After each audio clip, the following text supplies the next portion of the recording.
We have such an exciting flame trench. We had a super heavy rocket fly and make history. Oh, yeah, and Starship flew too, I guess. But that was all it did, was just fly, right? They also caught a booster, Sawyer. You're right.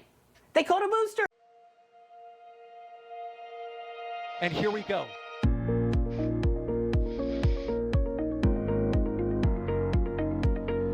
We have liftoff. Propulsion continues to be normal. RS-68 chamber pressure looks good. Following up. That's the planet. Water towers, fly! Yes! Tango down to nominal. Flight downside SC off. Say again, SC off. It's orange! R45! Oh my god! Oh my god! Décollage. Put that in the big bag, Jingle. 343 unfolds to go. Indeed. We rise together, back to the moon and beyond. The methane will be igniting in the flare, correct? Yikes. You bet. Sure. We don't need any more of these.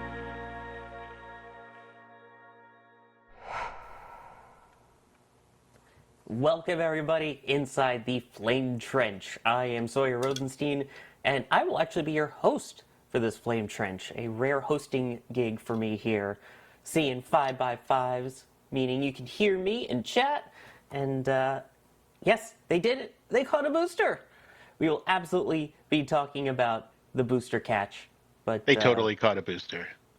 they did totally catch a booster, voice from God, aka Kevin Michael Reed. I am not alone, though, for this. We have a fantastic commentary cohort here, and joining me includes EJ, which, that's not a book. EJ, what are you doing? What? What you Hey. doing, buddy? I'm not playing with my toys again. EJ, we told you to do that off stream, okay? My bad. But Hey everybody, how you doing? How you at doing? least? Oh, I'm doing just fine. I'm doing just fine. You know they call it a booster? They did. I had no idea. Really? Oh, well, let me tell you something about catching the booster. It's pretty good. EJ will be joining us, and of course, also joining us is Ryan Weber. Ryan, how's it going? Do you have any crazy antics? No, I don't have any pre antics or anything like that. Just EJ, I guess, likes playing with his toys. I don't know. Hey, it's a scale model, all right? Yeah. They're not rocks. They're minerals. Okay. Kids, No, settle no. down. I feel like I'm gonna That have to didn't- be a babysitter here or something. That Jeez. didn't land, I guess. Unlike the booster. Don't make me turn this that- car around. Yep. That did. Yeah, I'm not even gonna acknowledge EJ's background right now either. So, What? What's wrong with my background? what isn't wrong with it? I'm just gonna Lots say of that. things are wrong It's with it. it's perfect. No, it's not. Yeah, It's perfect waiting in every for way, the shape, 5 Aries 1X fans to comment on it. Wait, we don't like Ares? Let's start with some actual important missions from the Kennedy Space Center that have flown, this decade. You like or- that ship? That ship's a good ship. Yeah. But yeah, Yes, I am in dad mode right now. Settle down, kids. We've got a show to do. Ryan, are you talking about ship 26 behind you? no, I was not pointing to ship 26 I mean- behind me. Ship 26 is very visible behind you. See if I can try to Wait a block minute. it as much as I can here. Wait a minute. You guys, wait. People can like Ship 26, but Ares 1 is not good. It's just a bigger stick. It's a bigger version of Ship 26 and better in every way. But it's solids. It's not even liquid. It's solids. Solids are just So that only means you have more party at T-0. There's more party. There's more action party going at on. T-0. Yeah, you got a bigger party. You got a bigger fiesta in the flame trench. Mm. And the flame, yeah, also. Great separation, by the way. Hey, has Ship 26 flown? I think not. Yeah, Just saying. at least Ship 26 fired its engines a couple times. I'll give it that. Anyway, let's start. All right. First on topic. This super Let's go. heavy show with the first of two super heavy vehicles that we plan on talking about. Also, in case you didn't realize from the intro, that is the face and voice of Mr. Kevin Michael Reed, who is also producing the show today too. The man of many talents. Otherwise known as God on TFT. Pretty much. Yeah. So, we had a launch earlier this week on Monday of the Falcon Heavy, SpaceX's original heavy launch vehicle, you might say. It may not be 33 engines, but 27 Merlin 1Ds lit up at Pad 39A as they launched the Europa Clipper mission for NASA. This is a mission that is going to study Europa, one of the moons of Jupiter. The goal is to use a slew of instruments to study not only the surface, but also the ice and potentially water underneath. What's in that water? Is there the potential building blocks for life? Maybe. That's what they're hoping to find out. So not necessarily a life-finding mission, but hey, is there the stuff that's needed for life? It's also going to be checking out the composition of everything, the thermals. It is such a cool mission. It's going to be doing a little gravity assist, swinging by Mars, then back to Earth, then on its way out. If only Ares had launched it, you know? Just saying there, EJ. But What? it was a gorgeous launch. I was so happy to be there for it. And Ares- it's such a cool mission, is it not? Ares 5, you mean? Ares 5 would have been a really cool rocket to launch that. Yeah, because it was originally, for those who don't know, supposed to launch on SLS. It was Otherwise, literally written into the architecture of it that you will launch this on SLS. And as you could see from that photo that I took, that's not SLS, right, EJ? No, that's definitely not. It's definitely not SLS. You can tell because of the way it is. It's not orange. That's what I'm trying to tell you. It's not orange. It's not orange. No, yeah, this payload was supposed to go on SLS. It was, well, it turns out, I mean, amongst other reasons that, you know, you gotta make sure you have the rocket that you plan to launch it on, and they didn't have that. So a little ways back, NASA they pivoted to launching this on a Falcon Heavy instead. Sorry, yeah, I mean, here's the thing, like, I have a spicy point of view about this, like, just in case. I mean, people are gonna hate me for this, but we're already there, so. All right. So, I was thinking about this. This was supposed to launch on SLS, right? And part of the reason why it didn't is because there's no SLS cores to make because they're taking their time. We'll call it that. We'll call it them taking their time. Okay, that's putting it nicely. So there wasn't any SLSs for there wasn't a rocket manifested for this payload. I don't know if they forgot or what, but that was the whole point, right? It was signed into law that they were going to launch this thing on SLS, and then they didn't have one. So, like, here's the thing. Here's what I keep thinking. Europa Clipper is an expensive payload, no doubt. And making the switch to Falcon Heavy definitely saved us some money on launch costs, right? And also time, which is a big one. Remember that, right? It saved us some money on launch costs to the tune of probably, I don't know, like $800 million or something, right? And a Falcon Heavy is obviously available because we saw it fly, right? But I can't help but think in the back of my mind that Europa Clipper, already an expensive payload, might actually have been more inexpensive to wait for an SLS and launch. Now, if time is your only constraint here because of transfer windows and whatnot, yeah, Falcon Heavy makes perfect sense. Every pretty much in every facet.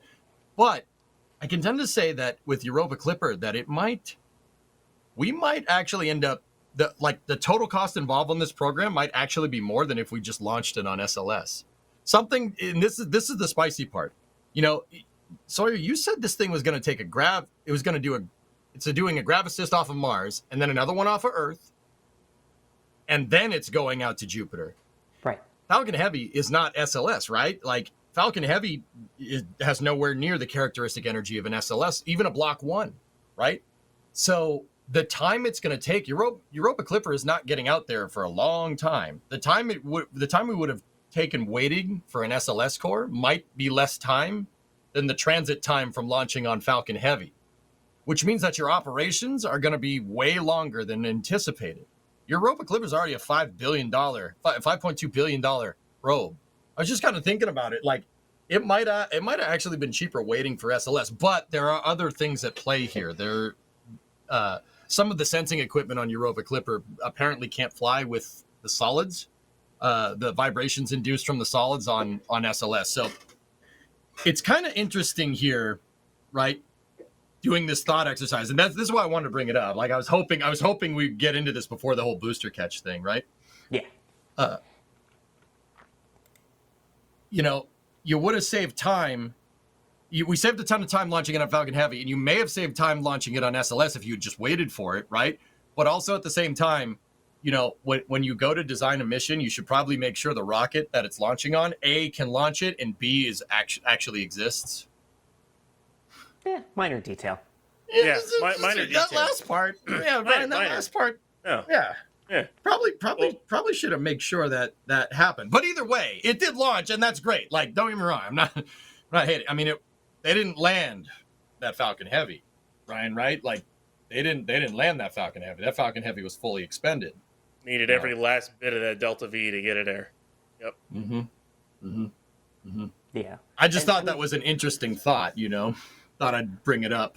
But two things with SLS that's important Yeah. there. Well, you mentioned three, because you mentioned one of them, the fact that the shake from the solids may have been too much for part of the spacecraft. In fact, even on this launch, there were still some little packets that got shaken up that they were talking about after launch of, yeah, we expected these to go from the vibration, but they'll calm down, and one that they didn't at the time, but everything seems to be working. The two things I think that are worth noting is, yeah, it would have been quicker. You have no transfer window. It takes just 2 years to get out there versus the 6 that we're talking about now. But figure that this also needs the SLS Block 1B cargo variant. We are nowhere near that yet.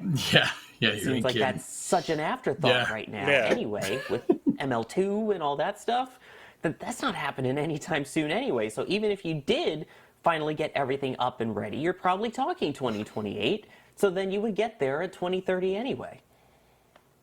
Or Right, later, but because you don't even have a fairing, let alone the EUS. So, like, That too. yeah, you need both of those. And as far as I know, but to correct me if I'm wrong here, they have zero development towards that fairing right now, as far as I understand, at least. Like, because they're not going to use it. Because right now, all the missions for SLS are Orion. So they don't have a fairing because they don't need one right now. So they haven't made it. And who knows how long it would take for them to actually make it and make it flight ready.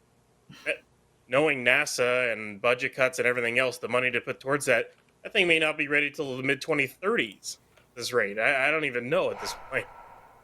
So Yeah, but see, remember, what I was trying to say is that, Europa Clipper has a gigantic team working on it, and that team is basically going to be not idle, but they're not going to be doing much for the next half decade, right? Those operations costs, and in traditional, like in ideal scenario systems engineering, operations costs account for 50% of your total budget, and we just basically tripled the operations life cycle of Europa Clipper. What I'm wondering is that operations life cycle tripling, would that be equivalent to what it would have cost to launch on SLS, and will it get there around the same time? Interesting, right? Like, it's an interesting thought exercise, right? It really is, Maybe. yeah. Right? Think about it. You're like, For me- wait a minute. for me, it's a gigantic maybe on whether or not, if they still kept with SLS, they would have actually been able to make it. And that's a, well, do you roll the dice and does it get there by 2030 one way or the other with SLS? Or the fact that you just launched it, and one way or the other, it is going to get there by 2030 at this point. So it's already on its way. And with SLS, it would have been, well, it might be ready to launch it. Maybe, possibly, probably not. With this way, it's there. That's my thing. Yeah, no, I can hear that. Sorry, I wanted to rock the boat a little bit for this. I'm not trying to undermine the awesomeness of Europa Clipper. That is an excellent payload. When it does get out there, oh man, is it going to be cool. Hopefully they find something. Europa is the only other planet that we can kind of, hypothesize that it has the building blocks for life, as Sawyer said, but we can hypothesize about what might be brewing in that ocean down there underneath the surface. We obviously can't see it, but, when this thing gets closer to it, who knows? Once again, I'm not trying to undermine it, but yeah, it's an awesome mission, and frankly, we should be doing more of these. You got bunch the more. thermal vents that they're checking to see, what's underneath the ocean towards the bottom that could be spewed up that they could check. Also, one of the benefits of this too is the fact that because of the trajectory it's going into, it's going to have to do a bunch of swing arounds because you've got such high radiation levels out there that if you were to just throw the spacecraft into orbit around Europa, it lasts maybe a month or two before everything gets fried. To avoid that with this trajectory they're taking, it's going to come in, do a close approach, then go away, then come back in another close approach, and each time in a different spot. So hopefully, in the couple of years that it's expected to last, when it does all those different swing arounds, you get different views of different parts, different sides of the moon, different potential experiments. Maybe the ocean is different in one part from another. So you get all that too. I think that's absolutely awesome. And I'm just glad it's getting out there and that in 2021 NASA's like, hey, so yeah, about that SLS thing, you mind if we don't? Also, we have a poll going on in chat. You run NASA. What was the best option for Europa Clipper? Falcon Heavy or SLS? Apparently, I have a very, very fringe opinion on this, dude. And yes, I mistakenly said that Europa was a planet. I know it's a moon of Jupiter. Please, chat. Please. Just let me be wrong on that and not the SLS thing, right? I'm wrong on both. What are you going to do? You have an Ares 1X behind you. I expect things to be wrong. Yeah. No, Ares 1X is an amazing rocket, okay? I don't care what anybody says. It's an amazing vehicle. I don't like SLS. I'll just say straight up, I don't like the rocket as a whole. It's a dung heap. To be honest with you, it's not good for its purpose at all. And using it to launch this, it's got a high performance upper stage, but I'm sorry, but no. Falcon Heavy was the better, cheaper option to do because it was not reliable at all in order to have SLS ready in time, not with all the issues with production and everything else. But yeah, that's just me. I'm just saying, the Artemis program could benefit from having something that could put Orion in low Earth orbit right now. Just saying, you know what could do that? There's one. Orion has launched on 2 different vehicles now. It launched technically on Delta IV Heavy for the first one for EFT-1, although that rocket is not flying anymore. The other one is SLS, which is not really flying anyway, even though it's not canceled. Yeah. But yeah, it'll be interesting to see what the future is with SLS. I know there was a Bloomberg article that came out today basically questioning SLS's existence too. So there's a lot of spice right now about SLS. Sawyer, I read that Bloomberg article too, and I see a lot of people in chat saying this. And I get it in light of Starship. Like, we're starting off with the spicy stuff first, guys. Don't get me wrong. I don't wear this hat for no reason, right? Like, people say, oh, SLS is too expensive. Compared to what? The other moon rocket that we have that's human rated? Oh, where's that one? Is SLS human rated yet, though? Is it, in theory, human rated yet? Does it have that sign off from NASA that you could stack that rocket right now and put humans on it and launch it. Is it human rated right now? No, the heat shield doesn't work. Yeah. Yeah, So minor it's detail. we don't have a it's human almost rated like- moon rocket right now. Just saying. Yeah, so I mean, okay, you can keep saying then, but that's still the point still stands. So what is it expensive versus a inexpensive moon rocket, Ryan? Right? Think about it. Like people, it's too expensive compared to what? The Saturn V? What are we comparing this to? Starship? What So we what don't are we even comparing? know. Yeah, we don't even know what the final What- cost of Starship will be in the end of it all. I'll admit, I kind of constructed this out to get people's attention. Like, to be honest with you, people say SLS is expensive compared to what? The other moon rocket that we have? What is it? What is it expensive compared to? It's just expensive. That's all. And I'm not even saying it's Starship- just expensive compared to We anything. just- It's just an expensive rocket. We just make up how expensive things is now. And that's the thing, even with Starship, it's gonna be awesome. Yes, there's gonna have the lunar lander and all that, but it's still gonna need multiple refuelings in low Earth orbit before it makes it on its way out. So There's a lot yeah, of they get stuff things. to the moon, but when you add up the number of launches, it's still not super cheap yet. You got to launch it more. Like maybe with Europa Clipper, just putting it out there. Look, what I'm trying to tell you is that this is well thought out. I didn't just go out and say this, but I said it knowing full well I'd get flack for it. But hear me out here, right? Like everybody says, "Oh, it's so expensive. It's so expensive. It's so expensive." And don't get me wrong, the program is not without its criticism. But what is it expensive compared to? Everybody throws that around. Oh, it's too expensive. What is it? Is it too expensive compared to Starship? You'd be off your rocker if you didn't think the Starship wasn't a multi-bajillion-dollar program at this point, right? What's it expensive compared to? And this really feeds into what I'm trying to say. And this is where I'm tying it back into Europa Clipper. Hear me out. It's always gonna be expensive. It's always gonna be expensive to go to the moon. All right? It's always gonna be expensive. But the development is what's going to be expensive, not the actual flights, right?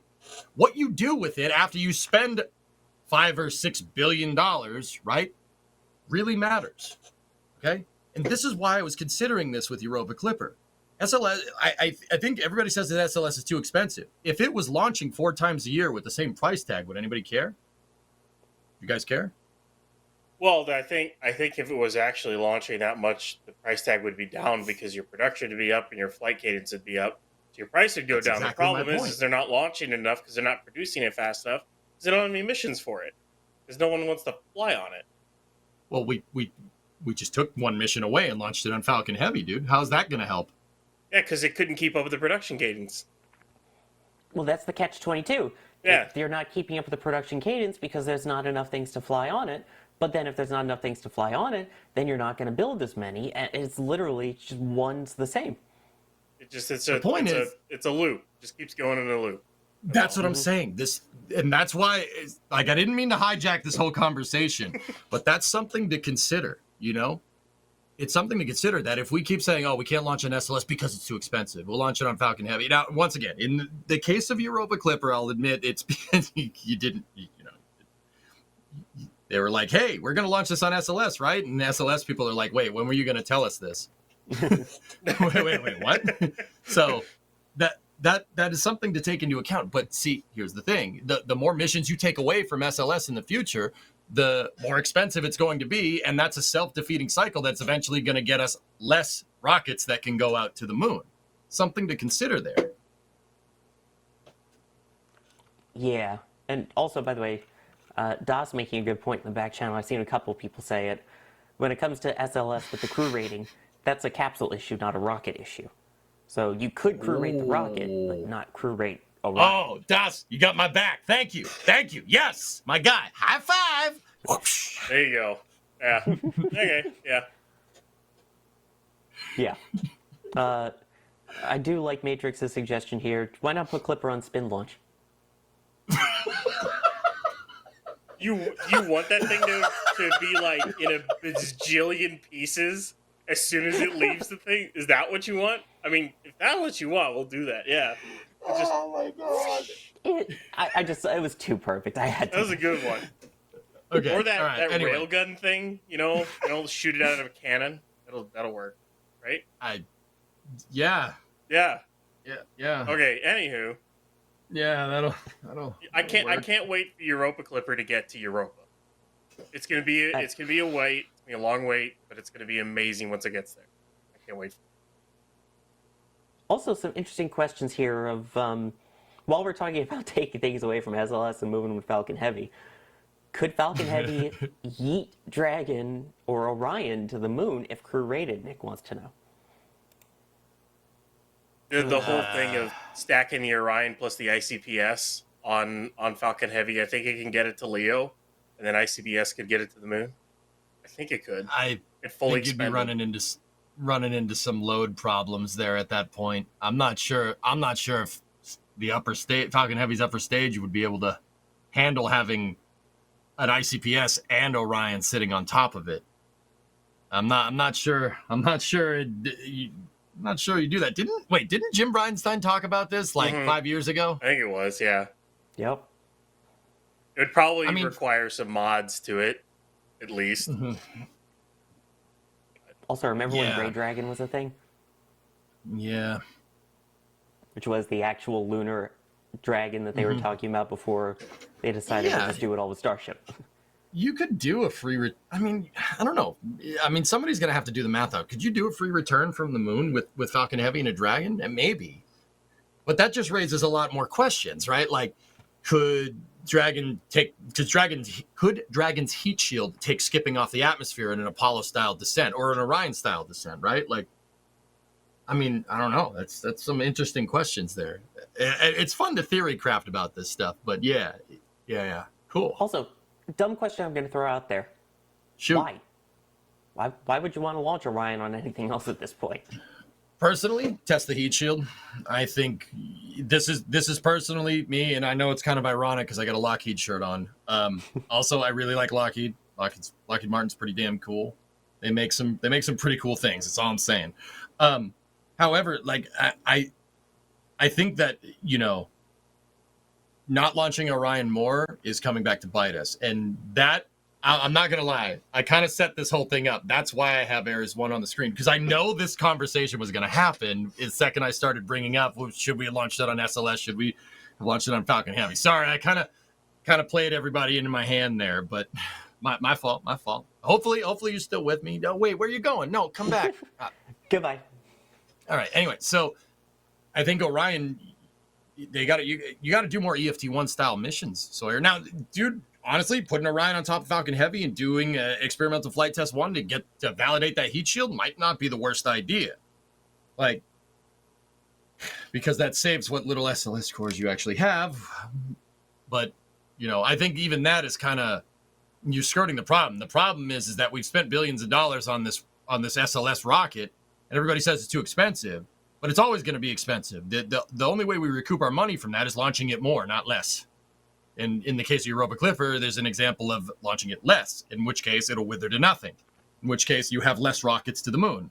I'm pretty sure Jack said more rockets, more better. See the point that I'm trying to make? Oh, yeah. And then, by the way, Dickie D is asking another good point. Is the second SLS rocket ready to launch, ignoring Orion issues, just the rocket itself?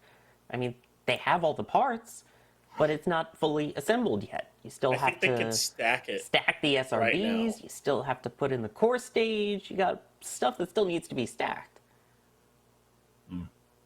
Right, Ryan? Yeah, I'm pretty sure they could stack everything now. Assuming the mobile launcher's ready for it, that is. I think they could stack everything now and whatnot, but it's pointless to stack it if everything isn't ready, like Orion. But Yeah, that's not even talking about the mobile launcher. yeah, we're not even gonna. There's a pad that's far more interesting to talk about than the mobile launcher this week. So Yeah, good point. Let me take some support at least in the meantime here, because we need something happy. We need some uplifting stuff, like Caleb becoming a Pad Rat member, Jose becoming a Pad Rat member, Matthew V gifting 5 Red Team memberships.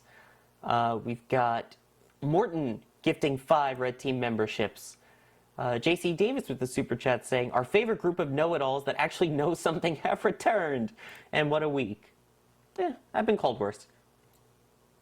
I've been called better. Wait, no, what you said. RC Horseman, thank you for gifting 5 Red Team memberships. Morton with 5 gifted there as well.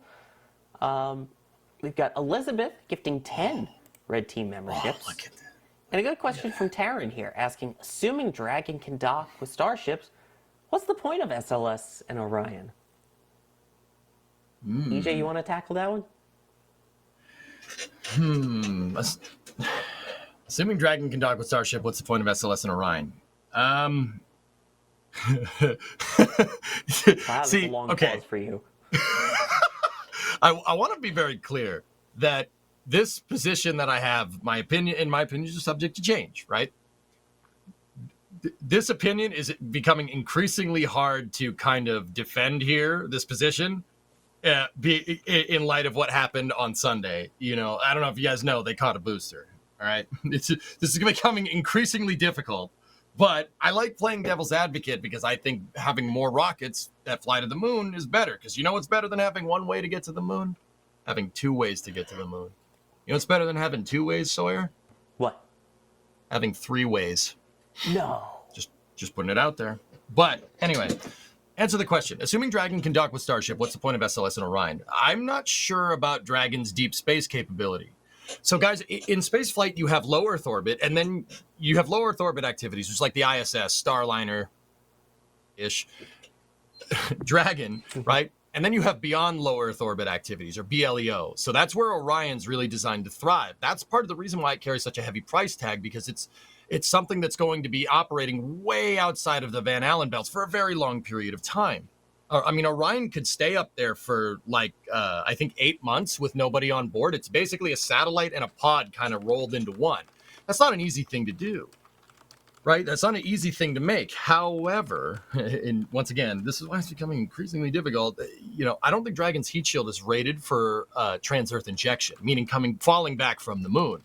But then again, Orion's clearly is having some observations as well. If you guys cast your mind back to Ares 1, Orion had the heat shield. The Avcode heat shield didn't do exactly what they wanted.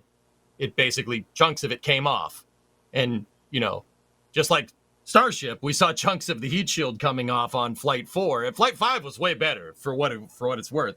But normally when you have, you know, you don't, I mean, with an ablator heat shield, it's going to burn off, but you don't want chunks flying off, right? You want it to just completely burn, right? With the Avcode ablator heat shield on Orion. So they did have some chunks missing, but that's really why what the point of it is at this point, right? At this point in time, Orion is the only thing that can get people out to the moon.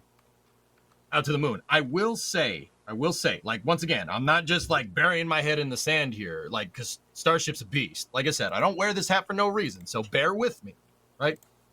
We are getting to a crossroads where Starship is just going to make all this useless. Like, I'm not going to lie, you know, especially in light of, you know, the booster catch. Hey, Ryan, I don't know if you know they caught a booster. They caught a booster. They caught it. Yeah, it's No. which we'll get to here. Don't worry. Yep.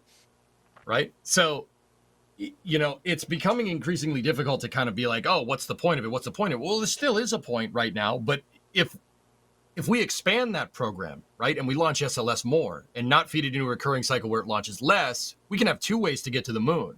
You can have redundant dissimilar architecture to the moon, but a redundant dissimilar architecture between public and private entities. They can also work together, like, you know, using the lander, for instance, like Starship HLS, but having 2 ways to get to the moon is always going to be better than one. And, you know, like, once again, that's why it kind of goes back, like, oh, it's expensive. Like, all right, compared to what? Compared to what? What are we talking about here? Like, is Starliner expensive compared to Dragon? But we need both of those things. We want to maintain that redundant dissimilar architecture. That creates more sustainability in space. Am I wrong? Like, I mean, someone's going to say yes in chat. I get it. Yeah, that's very funny. All right. Yep. You know what I mean. Yeah. Also, mark it off on your bingo cards. dissimilar redundant architecture. Just saying. Yep. But yeah, I mean, again, some great views that we had there from Jack when it first came in to show the those heat shield issues we were talking about. Also, before we move on, holy cow, there was like a gifting spree. That's a lot. That's a lot of dimp. Bob Fillmore, thank you for gifting 5. My least favorite part of shuttle architecture, thank you for gifting 1.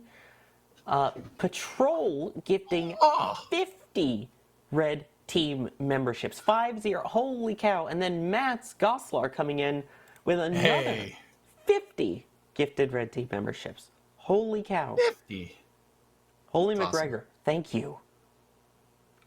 Just it's yeah, if you got one of those, definitely say thank you. Enjoy the perks that come with it, and thank you. It's because of these memberships and all of this gifting and everything that we can do what we do and be there to bring you views of Falcon Heavy launch just a day after they caught a booster. Dude, they caught a booster. And did you see how many angles we had for that booster catch? Just We a had few. all the angles. Just a few. We had all of them. Which, by the way, Grisu here with the support earlier with an important point. I don't know if we know this, but they caught a booster. Wait, what? When? I think that's our perfect transition here into everything Starship, which, Yeah, baby. yeah. I don't know if there's a lot to talk about, though. You know, nothing crazy happened at all in the last week or so since the last Flame Trench, right? Ryan, you want to kind of talk about everything? So near yeah, perfect. okay. I guess we'll just start from the beginning. SpaceX got their launch license. It's Saturday, middle of the day Saturday after the day after the Flame Trench, and they again went on the first try, which I'm still kind of amazed they haven't had any other hiccups. They haven't any scrubs other than the frozen valve on Flight 1. But Booster 12 and Ship 30 lifted off for Flight 5 with a perfect descent by both of them, basically. Perfect descent, perfect staging, perfect boost back burn, perfect engine burn to coast. Literally everything was perfect. Well, almost perfect. I mean, there was some, well, shall we say, the Ship 30's heat shield may still need some work, but we can cover that in a little bit. But the biggest thing is they boosted back and caught it on the first try, which is utterly nuts. And you can see here a video that's comparing all the flights.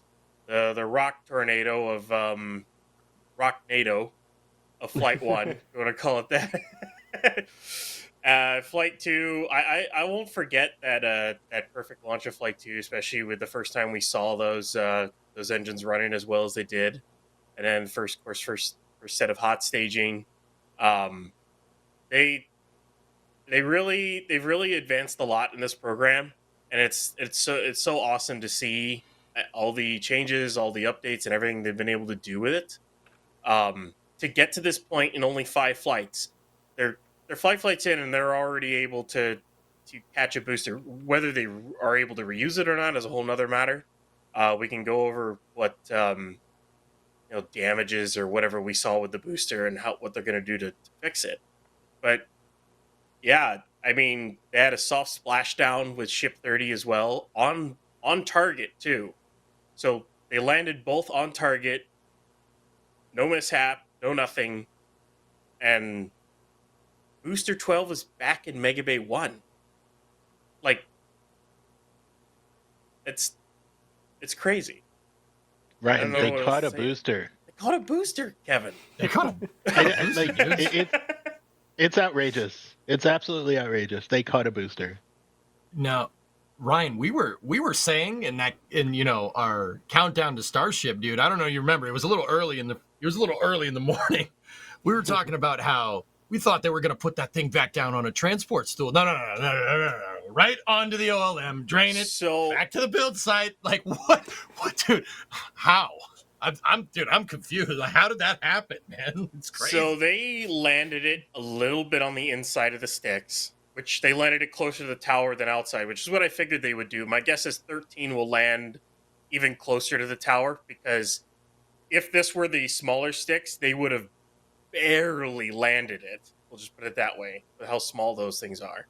Then they brute forced it into the OLM. So the stabilizer pins that are on top of the OLM that hook in and help like adjust the boosters that goes down, those are used to help line up the Raptor QDs. And when they don't, well, they don't need to hook in the Raptor QDs after a flight, because you're not going to spin those things up or chill them down or anything, so you don't need them. So that's why they didn't need the pins, which to be honest, I didn't think of that right away. So they just put it down, put it on the clamps, and it goes to show that right away the clamps are good right after launch, and the aft of the booster is good after launch. So they did that to verify that it was good enough to put on a transport stand, and then they did. They took it off the transport stand and moved it away. It was really, really cool to see them use the jack screws on the chopsticks to move the thing into position, to line it up. That was kind of cool to see. That was really cool. I've been waiting to see them do that for a while. Yeah, I mean, Can't that believe was man. it looked absolutely beautiful. It's hard to believe that was real still, to be honest. And I mean, it looked like it came really close to touching the tower, though, for getting closer. Thankfully, from all of our cameras, it didn't. But it's gonna get even closer. Kind of close. It's gonna get even closer, Sawyer. They're gonna have to land it closer. Closer. Wait a minute. The odds of successfully landing the booster is approximately 3,720 to 1. There you go. Never tell me I'm sure the I'm odds. missing a reference here. Thank you. Who said it? Somebody said it. I Who said did. it? I was laughing at it, but I said, "Never tell me All the right. odds." Do it anyways. Okay, thank you. All right. Yeah, I was I getting missed worried that there one. for a second. It's okay. It's all right. Surprised you got the number on that. Oh. I was worried for a second, man. But anyway, continue. Sorry. I know I'm being a jerk today. Today? Come on.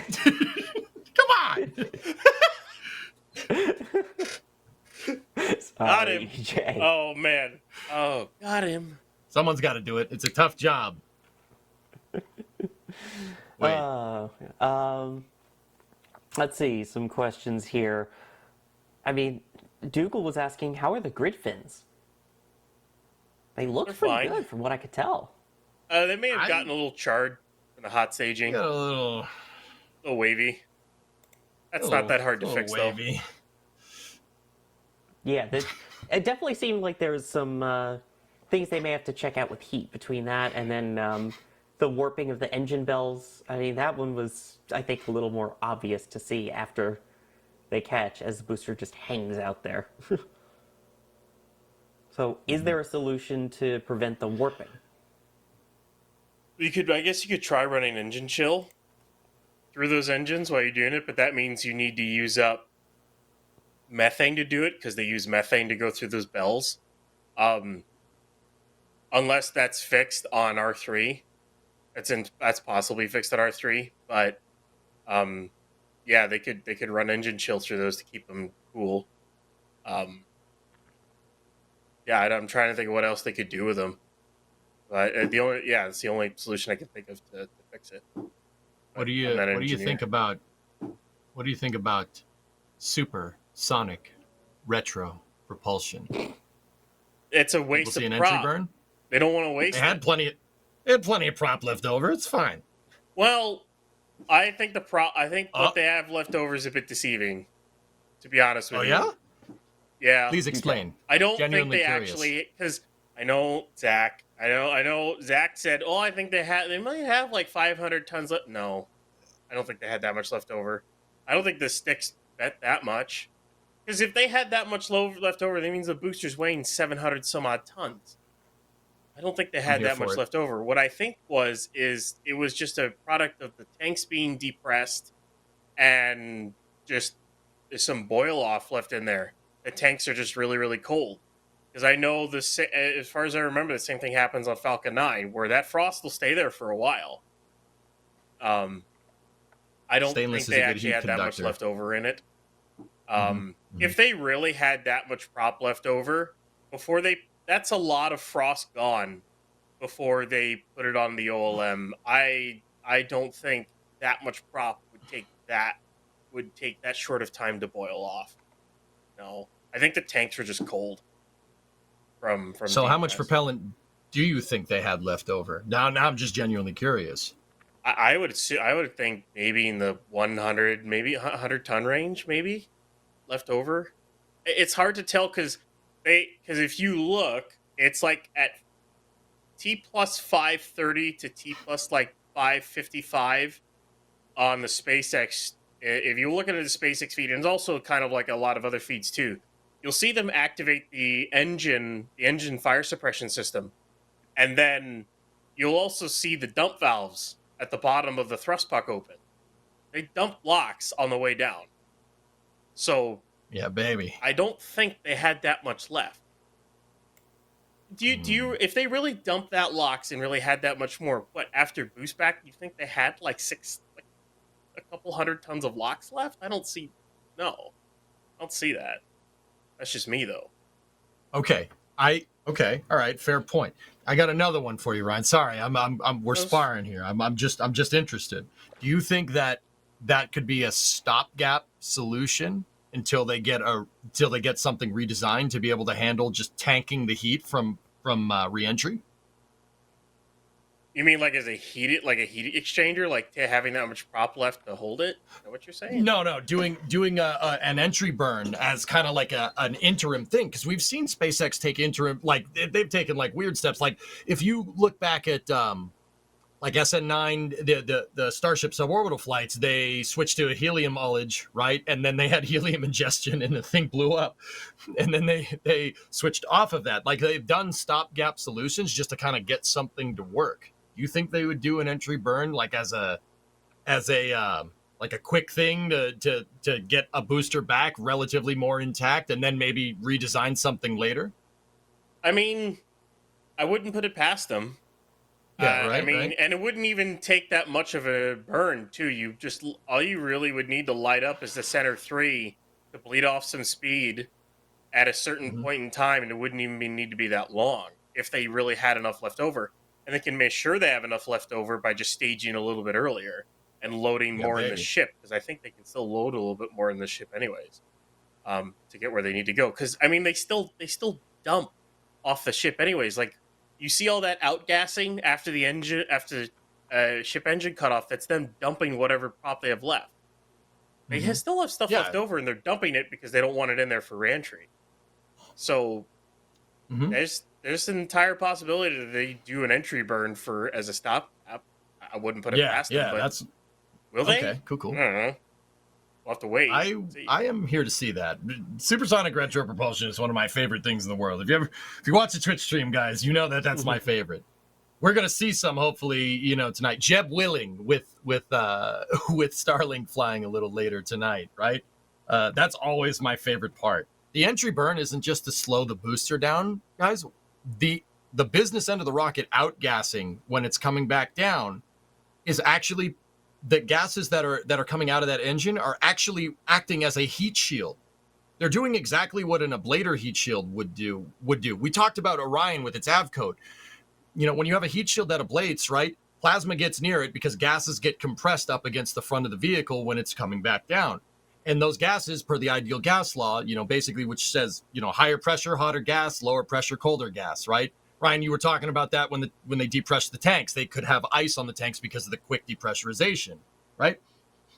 The ablator actually, it gets heated up by the plasma, and then it just burns off, and there's a cool column of gas that the capsule flies through. Supersonic retropropulsion, what Falcon 9 does, the entry burn, does that exact same thing, right? And you could see from these shots of Super Heavy when it was coming in here a second ago, like it's the landing footage now, which I just can't stop staring at. It's like Ghostbusters. I stared at the trap ray.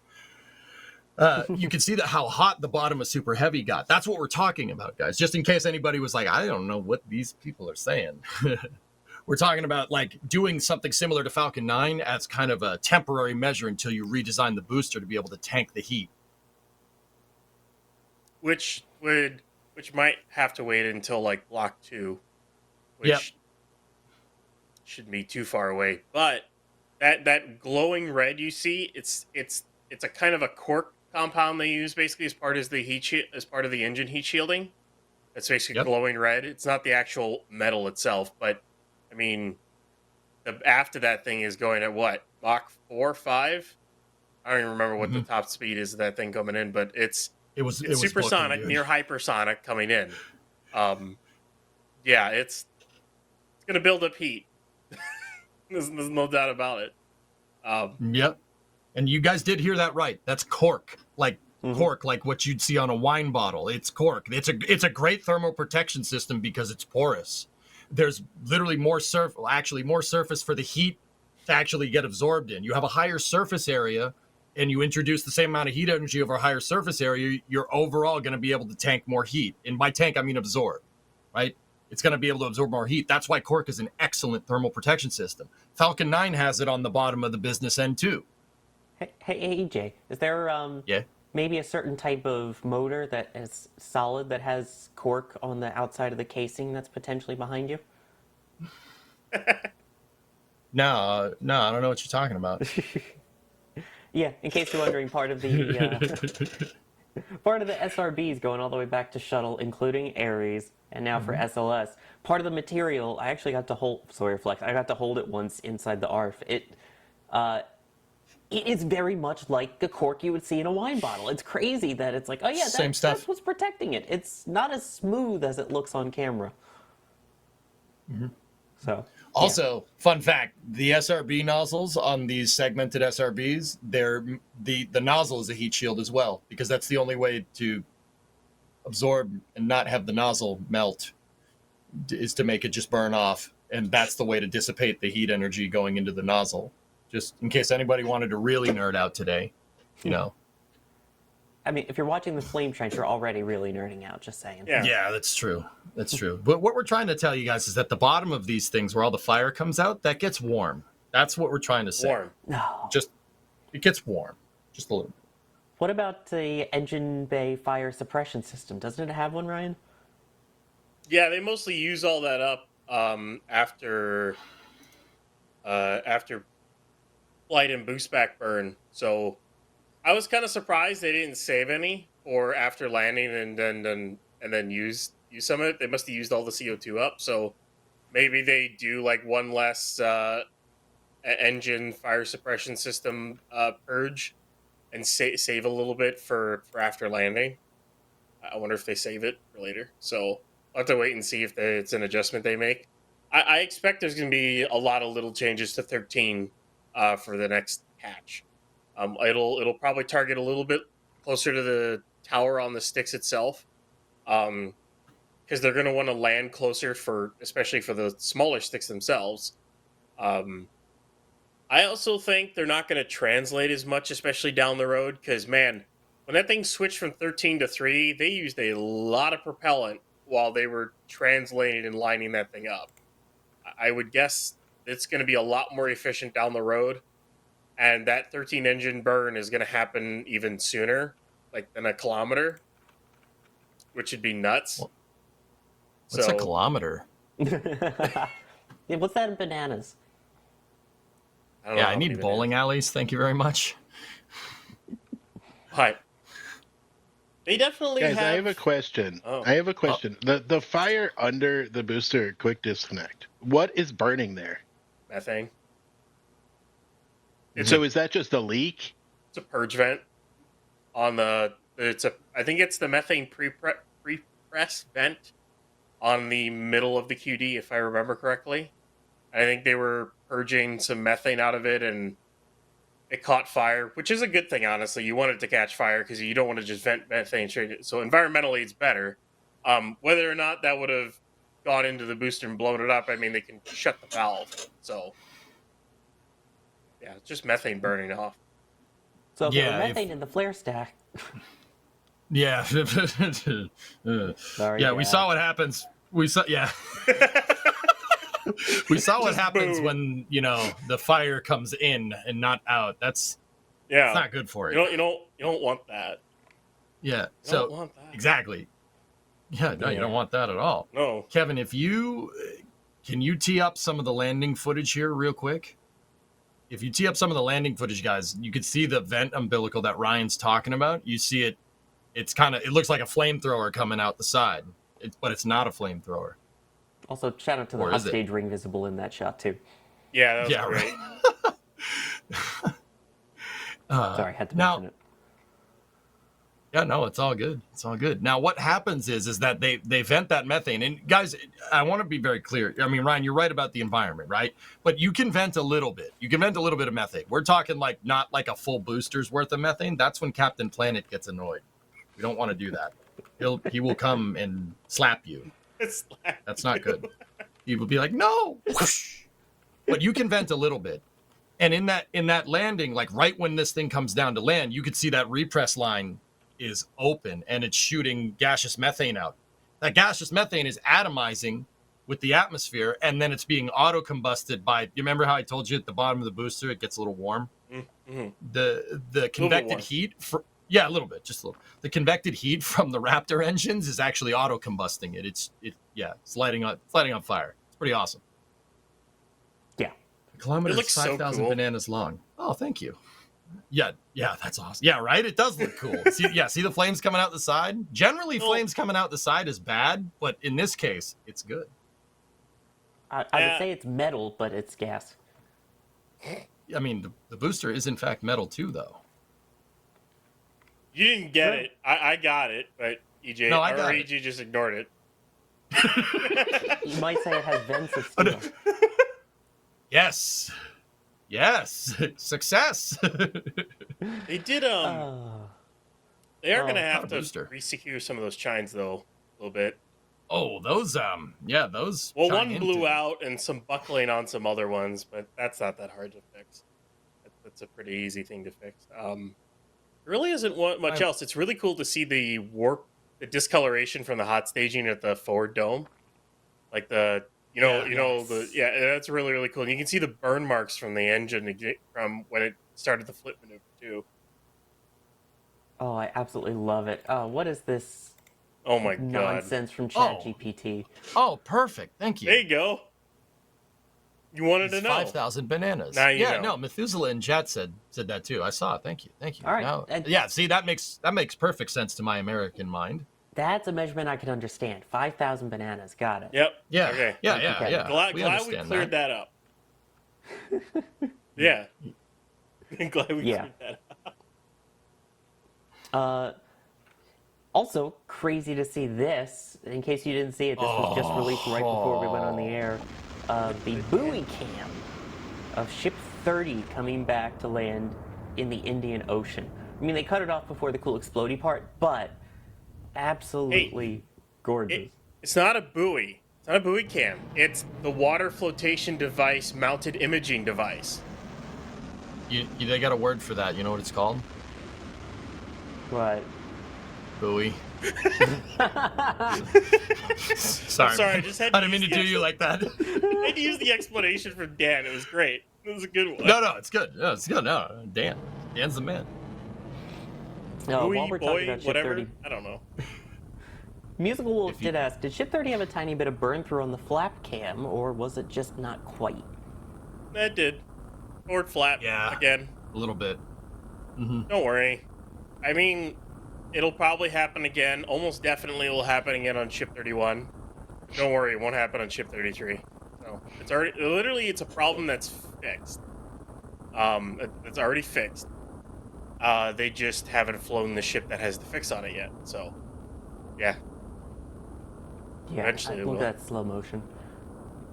Guys, I gotta say it, and this is gonna be like a stark contrast to my spicy take before. This is, people are gonna be like, wait, how can you think this? But I'll be 100% real. That footage right there pretty much proves to me that they can catch a ship, not just the booster. You gotta remember where this starship was 15 minutes prior to this shot, and where it is now. You know, they set up a bunch of buoys or boys. I don't know. Chris B is saying boys. Boy is the opposite of girl. Like I don't know how you get boy from BOUY, but BUOY. yeah, that too. I don't know how you get that from there. But hey, all right, whatever. I'm gonna keep saying buoy. Right? Aluminum. Deal with it. Aluminium. No, don't call it that. Aluminum. Or is who is Yeah, it? there you Flavor go. Flav that would go, yeah, buoy. Yeah, boy, or something. No, okay. So back to series for a second. Does anybody think that they can't catch this ship? I mean, you see how precise that is. That buoy is. Boy, dang it! Now it's going to screw with me. That flotation device with cameras on it. Thank you, Ryan. Is not that far away from that ship landing. If you watch how the steam from when the heat from the rocket engine starts boiling off the water, if the steam coming towards the camera, it gets there pretty quick, and from there you can kind of discern the distance. That's not that far away. I think this is pretty gosh. I was about to swear. I think this is a pretty good example of that. They can be precise with that starship. They could be very precise with it. They could be surgical with it. That's enough to catch one. Like, I think that there is no doubt here. And this is what I mean. Like, you know, we were talking about SLS before. You know, the moment is rapidly approaching where that thing doesn't have a use because of what you guys see on the screen. I think SpaceX is approaching this a lot faster than even NASA thinks, right? Like, does anybody, Ryan, Sawyer, do you guys think that they can't catch this ship after seeing that? They can. It's going to be coming up with the correct system on the ship itself to actually allow it to be caught. That, by the way, is one of the coolest pictures I've ever seen. Right? Yeah, dude, with the thing just full bore going, all 6 engines burning. Like, that's, dude, it's really hard not to get excited about this thing. It's pretty cool. What did, but I think it was off by 5 centimeters on its, where it was supposed to land, so I don't know. I don't think there's a future for it. It's too far away after traveling halfway across the globe. All I know is they landed dang near on target, or pretty much on target. And Yeah, that's with that's the an joke. older I mean, ship it's- model. To be able to travel almost 20,000 miles, basically, and to be able to splash down dead on right next to the buoy cam. Buoy. Yes. I mean, that's stupidly impressive. So I did see an interesting question, though, from Andy, saying, what would be the chances, then, of adding landing legs and use a drone ship for the ship on 6? That a little far-fetched, or is that something that might be worth They're not trying? going to do that. They'd have to put the drone ship in the Indian Ocean. They're not going to tow it all the way over there. That would be Detail. a big And logistical nightmare. they don't have a leg design to put on 31 anyways. Wouldn't be able to steal Yeah. one from, like, the SN days? I mean, Those are wouldn't you only be crossover able to have 3? Yeah, exactly. And you'd only be able to have 3 of them because there were 6 of them originally, and 3 of those spots are being taken up by hot things. Yeah, and then not only that, how are you securing it? Like, suppose it lands, how do you secure that? Like, how do you safe it and secure it Chains. in the middle of the ocean? Totally Spoiler figured it out alert. to grab her. Spoiler alert: you don't have anything that can do it, so you can't. Hey, a couple of ratchet straps, dude, and then Couple you of got to ratchet pat the side. straps. Couple of ratchet straps. You pat the side of the booster. You say, "That's not going nowhere." It's not And going you're nowhere. Nope. Yeah, you gotta say it like that, or else it'll fall. There it goes. Especially if EJ's hitching it, yeah. Yeah. Okay, I have more questions, guys. Uh-oh. Uh-oh. Okay, so you guys said like having a drone in the Indian Ocean, right? But do you think there's enough launch pads, or there can be enough launch pads in the United States? Is this going to become an international endeavor when we are going to Mars, or when we are going to the moon? I think it will. I think you're gonna put launch pads in like Australia. Why not? Do it. Or other places. Actually, Okay, not to bring this guy up because I know we only got 20 more days of this, guys. But hear me out. The president actually signed an order laxing ITAR with very strong allies of the United States. I think it wasn't an executive order. You have to quote me on that one. Long story short, Australia, we could launch things from Australia. Like we already have Rocket Lab already has a thing with New Zealand. They launched from the Mahia Peninsula, right? But this was like recent. This was just the other day. It kind of laxes rocket regulations on export to like strong U.S. allies. So, Ryan, you said how they're going to tow the drone ship all the way around. What this law basically means, and once again, I'm speculating here. The law is a thing. The order was a thing. That was absolutely something that happened. You could have like the Australian Navy go and grab that thing and tow it to shore if they land close off the coast of Australia. Like if we choose to do that, if SpaceX choose to do that, because before you can't get that Starship to Australia because of the U.S.'s International Trafficking Arms Regulations, or ITAR for short. But now they've gone a little bit lax on it because Australia is a strong ally of the U.S. So we could see one of these Texas tank watching tanks end up off the western coast of Australia. I think that is like probably a little more likely than towing the thing all the way back. But yeah, that is the thing. That was just recent. That news came out the other day. And Kevin, forgive me, I had the link to it, but I should have given it to you, but I forgot about it. Which, I mean, Australia is pretty much used to hops anyway, given the number of kangaroos. So what's a Starship hop? It just makes sense, man. That's all I'm saying. Oh, come on, I'm proud of that one. I actually like that one. Wait, wow, thank you. Thank God it's recorded. You get the one time you make a pun that I enjoy, everybody hates it. I know, seriously. I'm waiting for the slight delay for a chat to see it. Yeah, not terrible. Hey guys, there's a Starlink launching tonight. Wait, what? Yeah. But it's When did they not start your doing ordinary this? Starlink. It's never your ordinary Starlink. But I need you guys to help me because I have to switch servers. So can you guys take some questions and not ask for anything for a couple minutes? How are you doing? Sure. Kevin? Actually, Kevin, can you write down? Oh. You would. Of course I would. But I guess kind of sticking with that conversation for a minute, though, that seems more like a point-to-point thing for me, which, hi, Crispy. The fact that you're talking about putting other landing pads elsewhere. I'm sure other countries would help, but for right now, that's pretty much what the U.S. does. They land everything back at the U.S., even for capsules. Sure, they have abort splashdown zones all the way up to Shannon, Ireland, but the splashdown area is either east-west coast of Florida or California, or for the case of Starship, you've got the southwestern United States deserts there.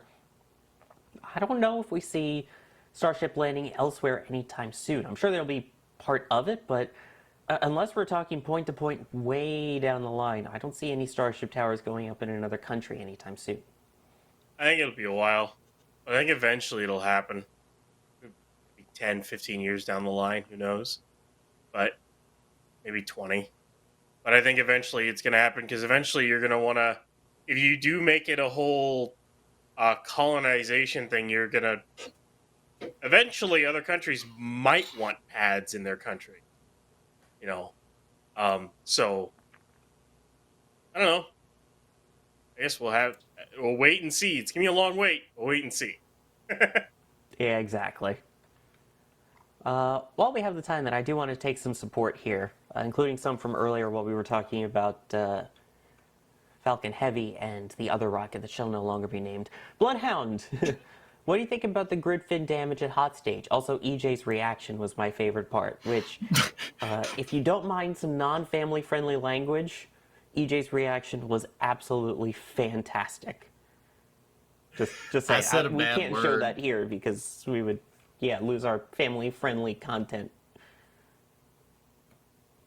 I said a bad word.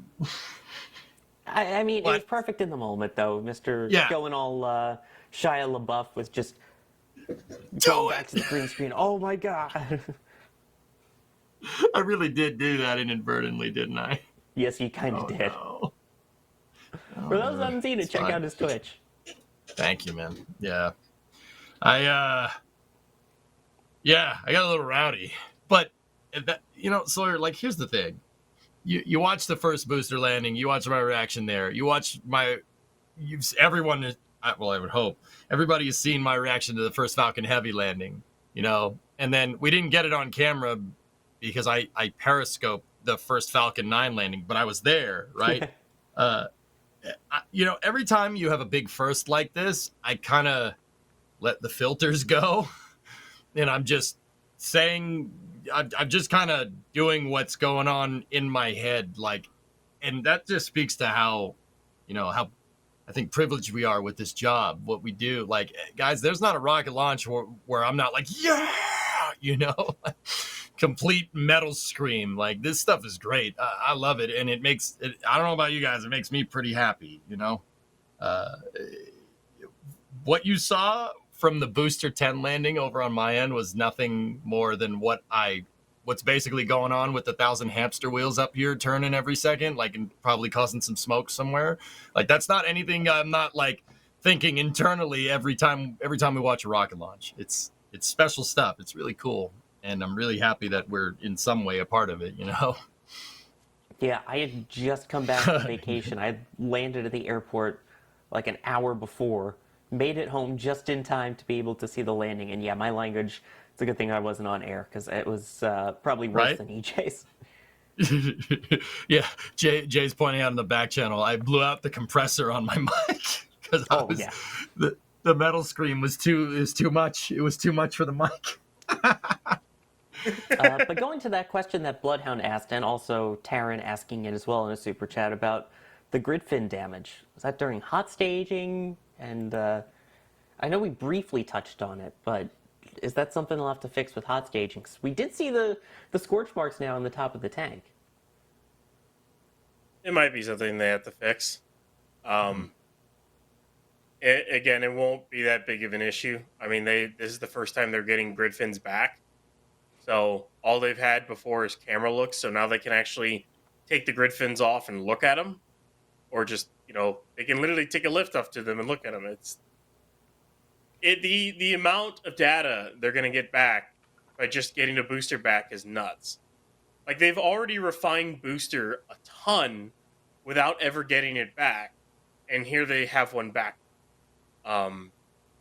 So this will push forward the whatever design updates for Block 2 of booster once that eventually starts getting built, which I cannot wait for that booster. It's going to look, I can already, it's going to look so much different. It's going to be so much better in so many ways.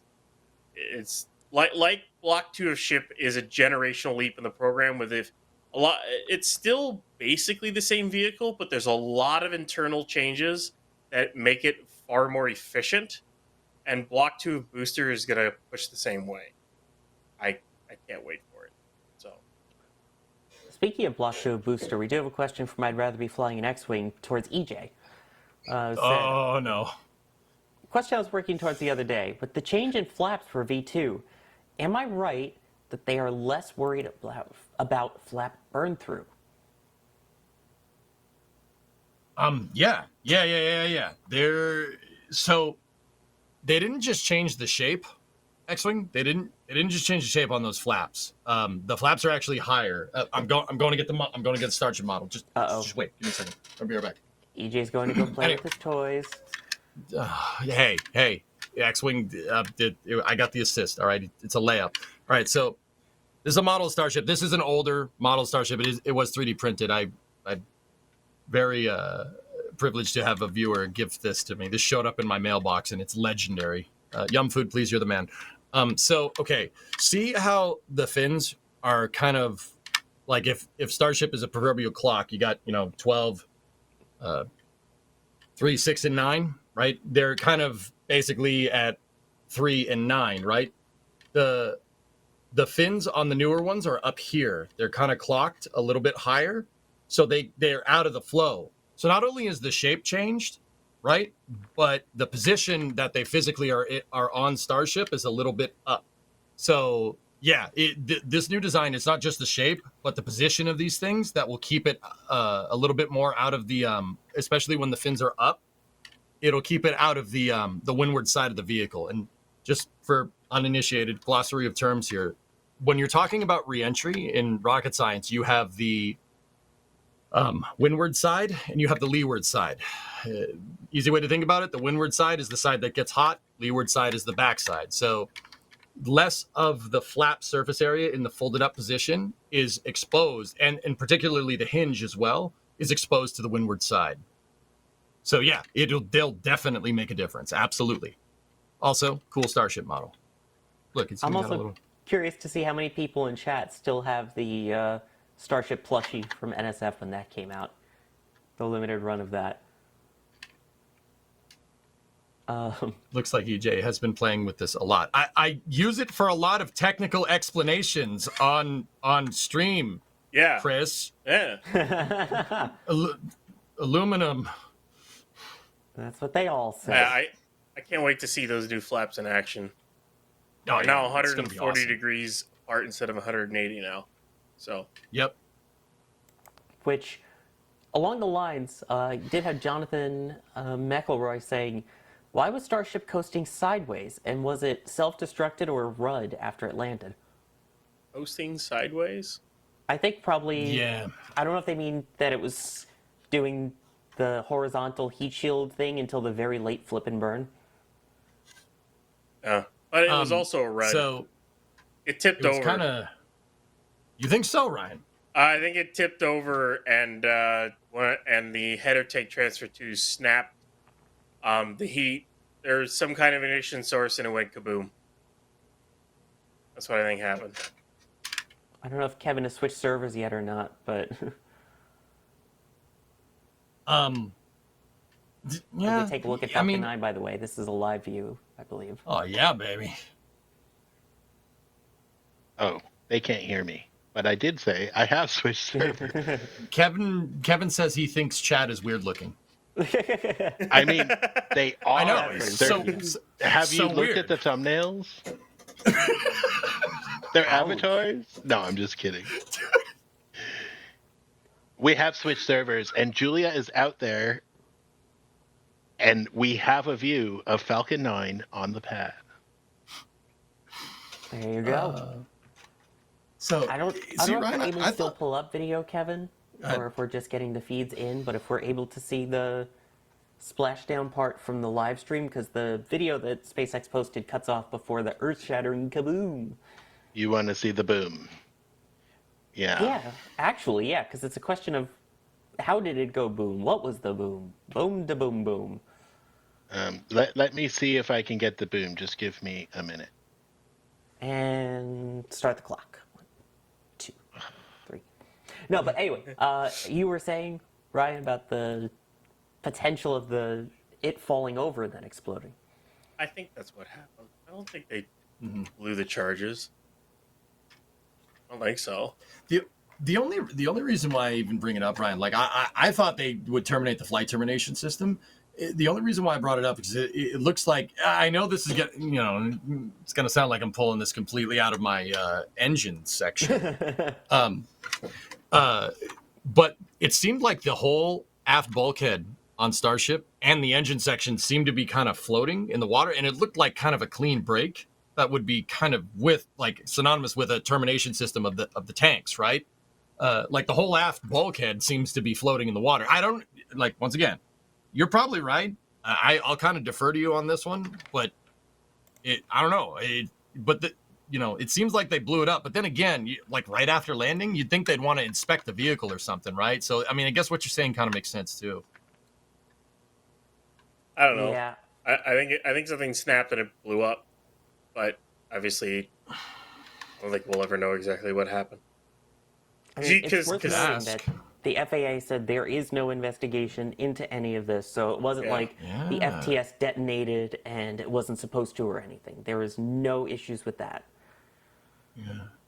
RC is saying the FTS was saved prior to touchdown. Yeah, that's a good point. Interesting.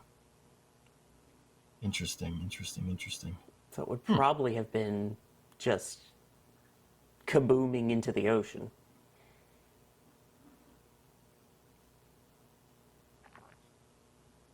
Let's see. I if we like can this see shot anything. of metal.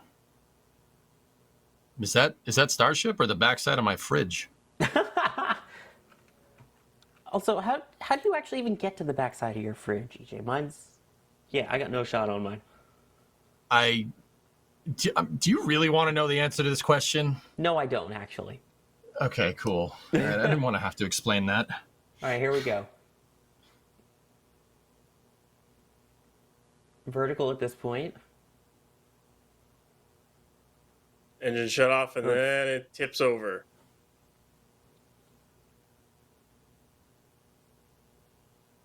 And then it cuts as soon as it tips over, And then we and then you see the boom. Yeah. That's not an FTS. And not only that, I think they wanted to get as much data as they could out of it. They wouldn't activate the FTS. Yeah, I think that was just a piece of it that hit the camera too. But you see that part that's still on fire there? That's that looks like the whole aft section, right? Like, am I wrong in that part at least? Like, it looks like the whole back of I it's thought kind I of. saw like a pair of, at least a tube or a pair of tubes sticking out of there. So, yeah, Tubes. that's I think that's the methane tank with the header tank transfer tube sticking out. I think you could see it. So yeah. Yeah. So Yeah. the rest of it somewhere. In I'll pieces agree in the sticking back. No, out. it's somewhere. Hey, that's my one shot. But yeah, Yeah, see, now that I'm really, I looked at that footage again kind of quickly. If it was the FTS, it would be one kind of consistent explosion. But Yeah. right when it does blow up, you see two explosions, which means one tank blowing up another tank. So yeah, okay, I'll defer there. I think you're right. yeah. DJ's fridge. Would you like to know more? Why is it still moving at 8 kilometers per hour? So I can explain this if you want. That was what the telemetry was saying, Kevin, when it decided it didn't want to be a Starship anymore. Decided to end its life.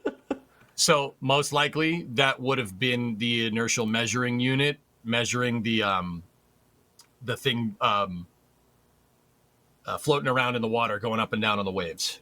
That would have been the last registered telemetry before it decided it could be anything, and it decided it wanted to be at the bottom of the ocean. Food for the fishes. Yeah. Artificial reef. Also, the poll. EJ, surprising number of people actually want to know about the fridge as opposed to the ones who just appreciate the Starship Troopers reference. I mean, okay. Didn't think I'd need to explain this story right now. So 62% say yes. Okay, all right. The short story is that the outlet that my fridge was plugged into behind it had a bad ground, and the fridge stopped working. And I thought I tripped a breaker. Didn't trip the breaker. Checked the breaker. Breaker didn't trip. Shut the breaker off. Pulled the fridge back. Looked at the back of the fridge. Looked at the outlet. Unplugged the fridge and saw that there was a bad ground on the outlet. Undid the outlet. Redid the ground. Put it back in. Flip the power back on, plug the fridge back in, fridge works. That's how I saw the back. That's how I saw the back of my fridge. I needed to pull it because the outlet behind it was being weird. Also, don't work on electricity if you don't know what you're doing.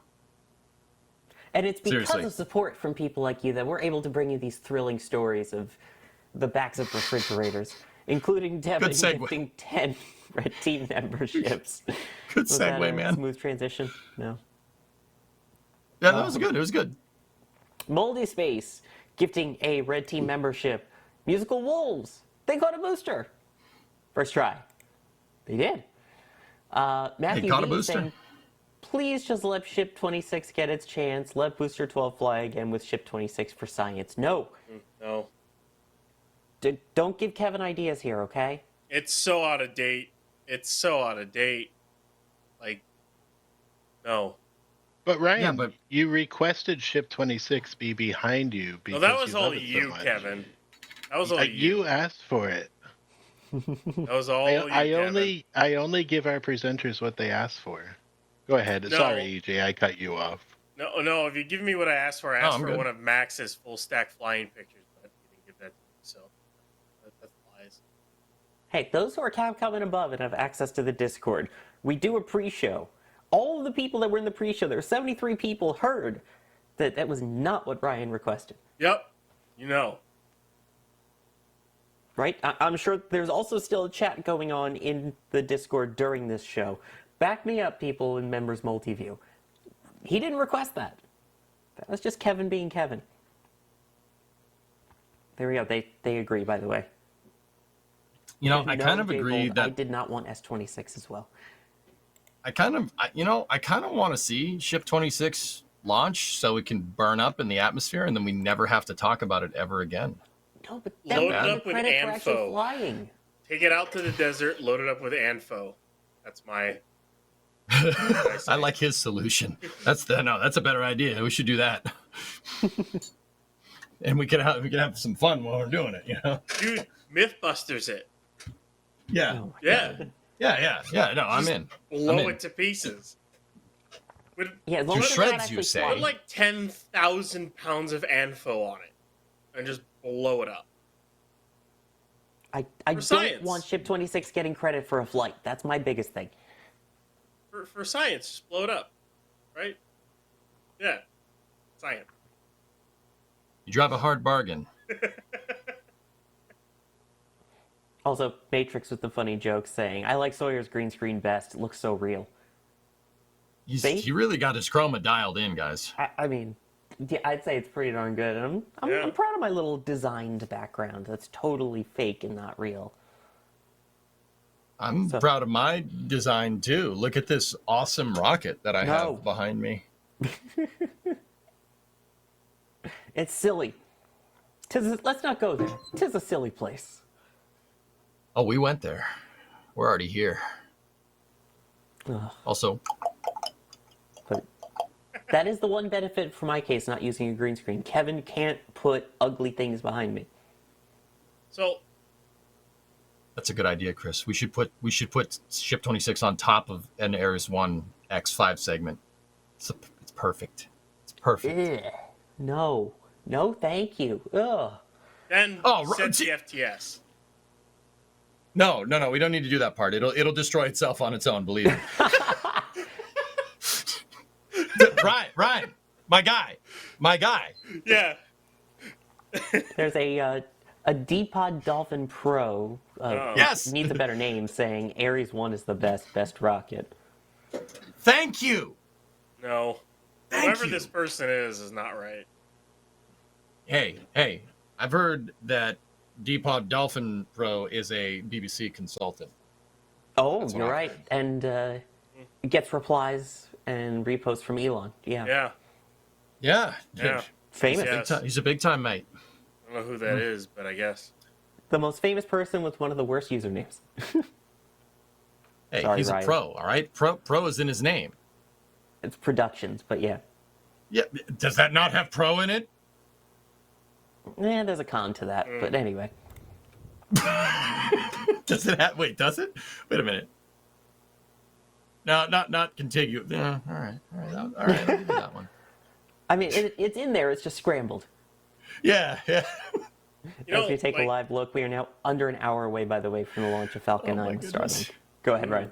Starlink. I was gonna say, whoa, sun just appeared. Anywho, I was looking at the sticks after launch. Those bumpers are pretty good shape. You know, you can see the scratch marks from the stringers, but other than that, they're in pretty good shape. The launch pad itself looks to be in pretty good shape as well.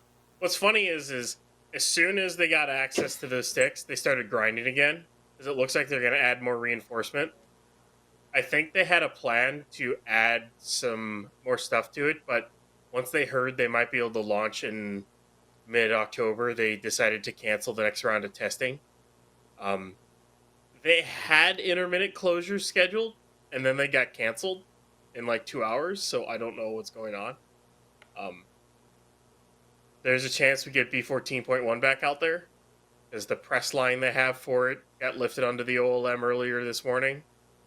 So the testing that they had planned might actually end up happening, which should be funny. They do it after a catch, but whatever. It's SpaceX. Who knows at this point? Also, if you're talking about flippers on it with the catch, now I want to call the tower Tommy. That deaf, dumb, and blind kid sure plays a mean pinball. It's got crazy flipper fingers. Yeah. It's a great album. Yes. Also, decent movie adaptation of it too. But anyway, let's see. Going back to the earlier conversation, we had Gautham saying, assuming Dragon docks with Starship and Leo, why do we need SLS? I think we kind of addressed the whole need for SLS thing. Yeah, that's a good point. That was asking a question, with Starship and Dragon, with lunar architecture, what does it look like? If that's what I mean, man. We are rapidly approaching, and once again, guys, I know people are going to hate me. I like Ares 1. I like Ares 5, even though that was a paper rocket. I do like SLS. I appreciate this hardware. It's pretty awesome what it does. I want it to launch more. I think that's a fair thing to ask for. However, Starship is very much on Sunday, we kind of hit a turning point here. It's getting increasingly hard to be like, I mean, don't get me wrong, I still love the thing, but it's getting increasingly hard to justify it because, right? Like, if you have a Starship, you send a HLS up into low Earth orbit, you refuel it, you send a Dragon up there, and HLS has a radial docking port on the side instead of or even if it's on the nose, I guess, right? That would still be good, right? You could send it out to the moon, land, and then I'm not sure if you'd have enough fuel to recircularize around Earth. You might if you don't have a lot of dry mass incorporated into the design. But if you did something like that, yeah, the circularizing back around Earth and propellant boil off would be kind of why I'm like, But also, the point is that SpaceX is getting to the point where they have enough. I like Ares 1 and Ares 5 because it was a heavy launch vehicle and a super heavy launch vehicle working together to make a better lunar architecture, right? That's why I like the Constellation program so much. We're rapidly approaching the point where that's Starship and Falcon 9 can do just that, and they could probably do it better. And cheaper. Yeah. A decent amount. I mean, well, you gotta, people gotta understand with NASA programs, the price is always going to look more expensive. The reason why it's always going to look more expensive is because total cost involved, as opposed to a per launch price, right?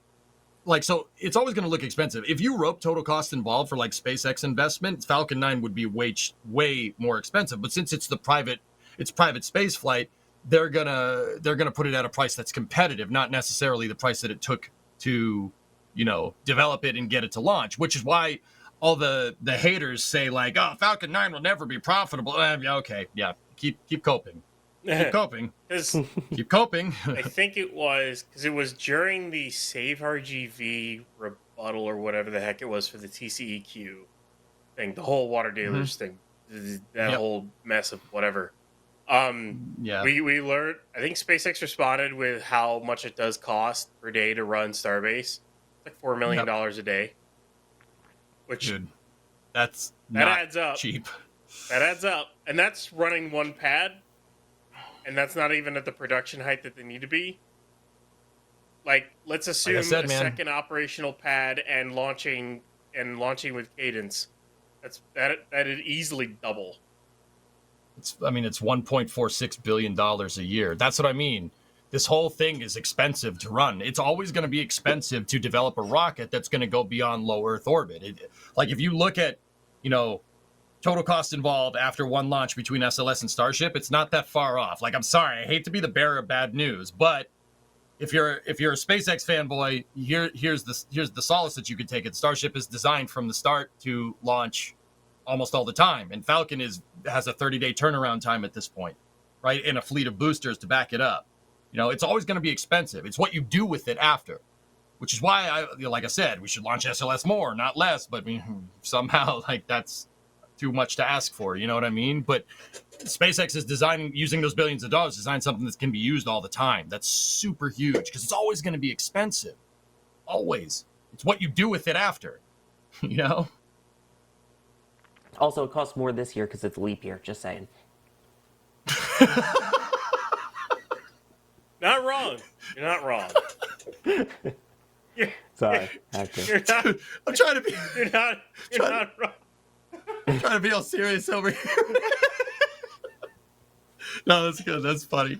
That's That's a good one. You're not wrong though. Thank you. Like, let's say even with the operating costs or R&D costs that Starship ends up costing as much as SLS. I mean, yeah, it's still, if you compare the programs and they cost about the same amount. Well, there's 2 countdown tickers. Yeah. You have. So the thing is Starship's a tad bit more capable than SLS.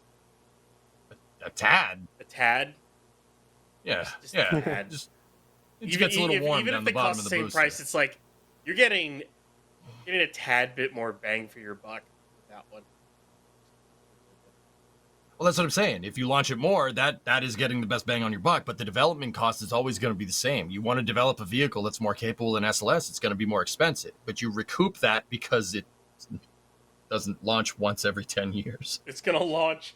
Starship's gonna launch like what? I think with all their with all their environmental reviews right now, it's like 146 times a year. If you include 37, 39, and Boca together. It's music to my ears, man. A lot. Like I said, it's 37. becoming increasingly right. Well, I guess down the line, yeah. Yeah, well, It's becoming still an increasingly EIS in difficult. progress on 2 of those. Right. Well, actually, scratch that. There's 3 environmental assessments that are in progress. There's the tiered environmental assessment on Boca that to increase the launch cadence. There's the EIS on 37 or Slick 50, I guess, and then there's the EIS on 39A. So, like, they don't have the authority to do such a thing yet, but they want to. Also, just a note there, you can see the Brevard Emergency Operations Center activating as they typically do ahead of launch. It says that is in preparation for the launch with a window of 7:21 to 7:31. SpaceX, though, going just for the very end of that, targeting 7:31 p.m. Eastern. If needed, they have an additional chance tomorrow at 7:06 p.m. Originally, the forecast from the 45th Weather Squadron was only 40% go with concerns of liftoff winds. Just putting that out there while we have a second. Ben B asking earlier, what happened to spin launch anyways? I don't know. I don't even know. I don't think they know either. Yeah, I don't exactly. think they know either. Taryn yeah, we asking... I'm sorry, I was going to just blow past Guys, it, but... No, They're keep spinning going, things. dude. That's what they're doing. Like, I'm not even sure they're doing that, man. They're not If even anybody trying to has spin some- it that they are. Yeah, we like things that spin, but they don't seem to be doing that. Like, if anybody has any other information, I haven't heard anything from Spin Launch since like 2022 or something. Yeah.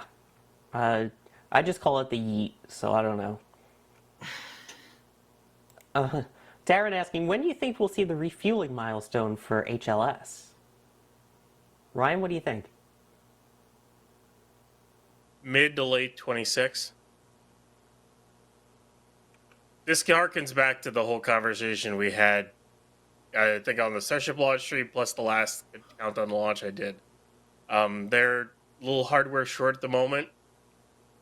I mean, we can go into that saying, well, they're now at the forward dome on ship 34, and they just started stacking booster 16. So I mean, they're building more, but they're a bit crowded. All they can do right now in Mega Bay 1 is stack the lock section of booster 16. They can't go any farther because they don't have the other turntable open. There's 4 full boosters in Mega Bay 1, plus 1 being stacked on one of the turntables. They're getting there. It's just going to be a while before they really ramp up. Plus, then they got to switch over to Block 2 whenever that happens. What is taking up those pedestals, dude, if you don't mind me asking? So, back left, the left work stand, if you look at the bay, look at the door of the bay, the left is booster 12, obviously back from its flight. Middle is Sweet. 13, side is 14, and then off to the, unless I got that wrong off the top of my head. Yeah, no, it's 12, 13, 14. That sounds right, dude. I don't know. I know they switched them around on us at one point. I think it's 13's over on the side. It's 12, 14, 13, and then there's 15 on the left turntable and 16 started on the right. I remember that now because they had moved. Yeah, that's the setup. So Okay, so it's a full house in there. Yeah, That's it's what a you're full trying to house. say. Got it. Yeah. Also, SpaceX is just as great at counting in a row as NASA was with STS mission numbers. Man, Oh, I'm savage today. I don't mind. I was gonna say this flame trench isn't even off the rails. We're just being absolutely Nope, savage we're individuals breaking it over out. here. Savage. We're in the Yeah, flame trench. it's- Gotta add the spice. yeah. Come on. Hey, that's what we're here for. By the way, don't Why they forget we pay have us the Shuttle big Sundays bucks. on most Oh, Sundays, yeah. or some of them at least, on Space Coast Live. In case you haven't known, we've been doing them, and then we've been uploading them to basically create an archive of all of the past Space Shuttle missions.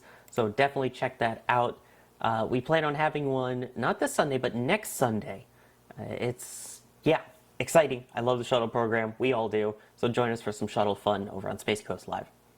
Here's the best example of how bad SpaceX is at counting. Tonight is Starlink 8-19. They don't have 8-12 through 8-18. Like, that's from Alex, by the way. Like, what? Like, why? Why? It's because we Count in didn't order. need those. I don't No. get it. I will do no such thing. SpaceX Just probably. to piss Like, us I off. don't That's get why. it.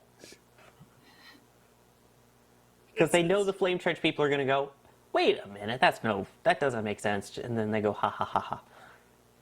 I'm here for the chaos. SpaceX never makes any sense. Like, they don't. Like, I swear. They just don't. True. Let's see. A couple more here. We had Telstar86 saying buoy, albeit spelled slightly off, but the bobbing observational utility yacht. I think calling it a yacht is a bit of a stretch there, but I get it. It's pretty good, though. Pretty good. Yeah. JC Davis saying Flight 5 sits high with SN15's flight. My question is why the super heavy plume looks blue in some videos and hot pink in others, and what does that mean for New Glenn? I'm guessing probably in relation to the amount of methane used in the mixture, maybe, or is it just the lighting? I think it partly has to do I'm gonna with guess lighting. it's the lighting. Yeah, it's if the plume is backlit versus being lit from the front. Now, why? What? Okay, people are gonna be like, yeah, okay, yeah, sure. No. If the sun is behind it, it's not just about backlighting. The sun's light appears to change color for us down here on the ground. The reason why is entirely dependent on the amount of gas in our atmosphere that the light is shining through, right? So if the sun is low on the horizon, like in the morning, like the other day, the sun is shining through a longer, more gases, right? And then hitting the plume, and that's what caused it to look that color. Whereas if it's overhead, it's not going through nearly as much, and you might get a slightly different color. Fun fact: it's called gas spectrography. That's how we are able to see planets in other solar systems and be like, oh, that one could be Earth-like, or oh, that one has a nitrogen and oxygen atmosphere. Because when that planet goes by the star and we're looking at it, we can see the sunlight shining through the atmosphere. That's how we can figure out like what planets are way far away. Planets that frankly, I was about to say planets that frankly we'll never see, but hey, never say never. Never say never. Europa Clipper, just saying. Yeah, baby. Let's go. That's how it's going to check the different materials. Well, I'm sure there's other ways, other things. But yeah, anyway, I think it's more of that. Because even with Vulcan, which is also LNG, it looked kind of orangish, pinkish originally with the solids. But without those solids, it is very, very blue. I can say that from seeing it in person. Same with the night launch that they did. Starts off that yellowish pink, but very quickly gets blue as those burn out and separate away. And also when your nozzle falls off. But yeah. Yeah. Hey, Vulcan clearly did not care. it was just like, yeah. Just Yeah. an observation. I Yeah, it's lost just an observation. something. I don't know what. I lost something, but we're gonna keep going. Like, Hey, fellas, I actually saw a good question from Mike Hart in chat. If you guys don't mind, it's just already like plumes and stuff. So, different methane engines, right? So, like Relativity's engines versus Blue's engines versus SpaceX engines. Like, the reason why I know it's just the sunlight with SpaceX engines is because they're probably not adjusting the mixture too much on Raptors. So, what's mixture? It's the amount of oxidizer to fuel that you send in there. It isn't a ratio. Like it's not like exactly 1-to-1 because that's not going to give you the most ideal combustion, right? Or efficiency. Now Raptor kind of doesn't care because 300 bar chamber pressure, but like Blue, right, with the BE4s and Relativity with their what is it, the Aeon engine, I think. Forget. They're not necessarily just running full straight methane. They're running liquefied natural gas, which is methane. It's mostly methane, but a little bit of propane, boy, and a little bit of butane. So it depends on the mixture of your liquid fuel and your mixture of like what's in your liquid fuel, like what's it made of, and the mixture of oxidizer to fuel in the engine. So like Blue has an oxygen rich stage combustion cycle, right? So that's going to produce a different color than a full flow stage combustion cycle with Raptor, and that's going to be different from Relativity's engines as well. Like it really depends on the fuel delivery system in the rocket, and then the relation, like the mixture of your fuel, like what liquid fuel are you using, right? Is it LNG? And if so, there are many different variants of liquefied natural gas, right? And then on top of that, it's the mixture of whatever fuel you're using to oxidizer. The mixture is going to produce a different hue. There you go. Yeah, sorry about that. That was a good question, Mike. That's why I jumped in. Sorry, I didn't mean to derail this. No, it's all good. Also, the question: yes, all of the astronaut photos are signed. Sawyer Flex. Someone asked. Someone said. Yeah, autographed no. It's fair. It's fair. I'm only saying because someone asked. Totally not just because I wanted to flex more. Donald Rogers, thank you for becoming a Red Team member. Musical Wolf saying Ship 26 equals Bruno. We don't talk about Ship 26. That was good. Okay. All right. EMP FPV saying Ship 26 might be the first ship to test Raptor 3, maybe? Ryan, I don't know about you. I don't think Raptor 3 is going to be here for a little while. it's Like on a Starship, right? It's gonna be on Block 2 of Ship. I don't think it's gonna be on Block 2 of Ship right away. Yeah. I don't think it's gonna be right because they might be doing Ship sooner or later. 33 is gonna go out for cryo. I'm hoping soon. They just started assembling the other 4-point lifter because one of them is being used for Ship 34 right now. So in order to lift that thing off, they need another one.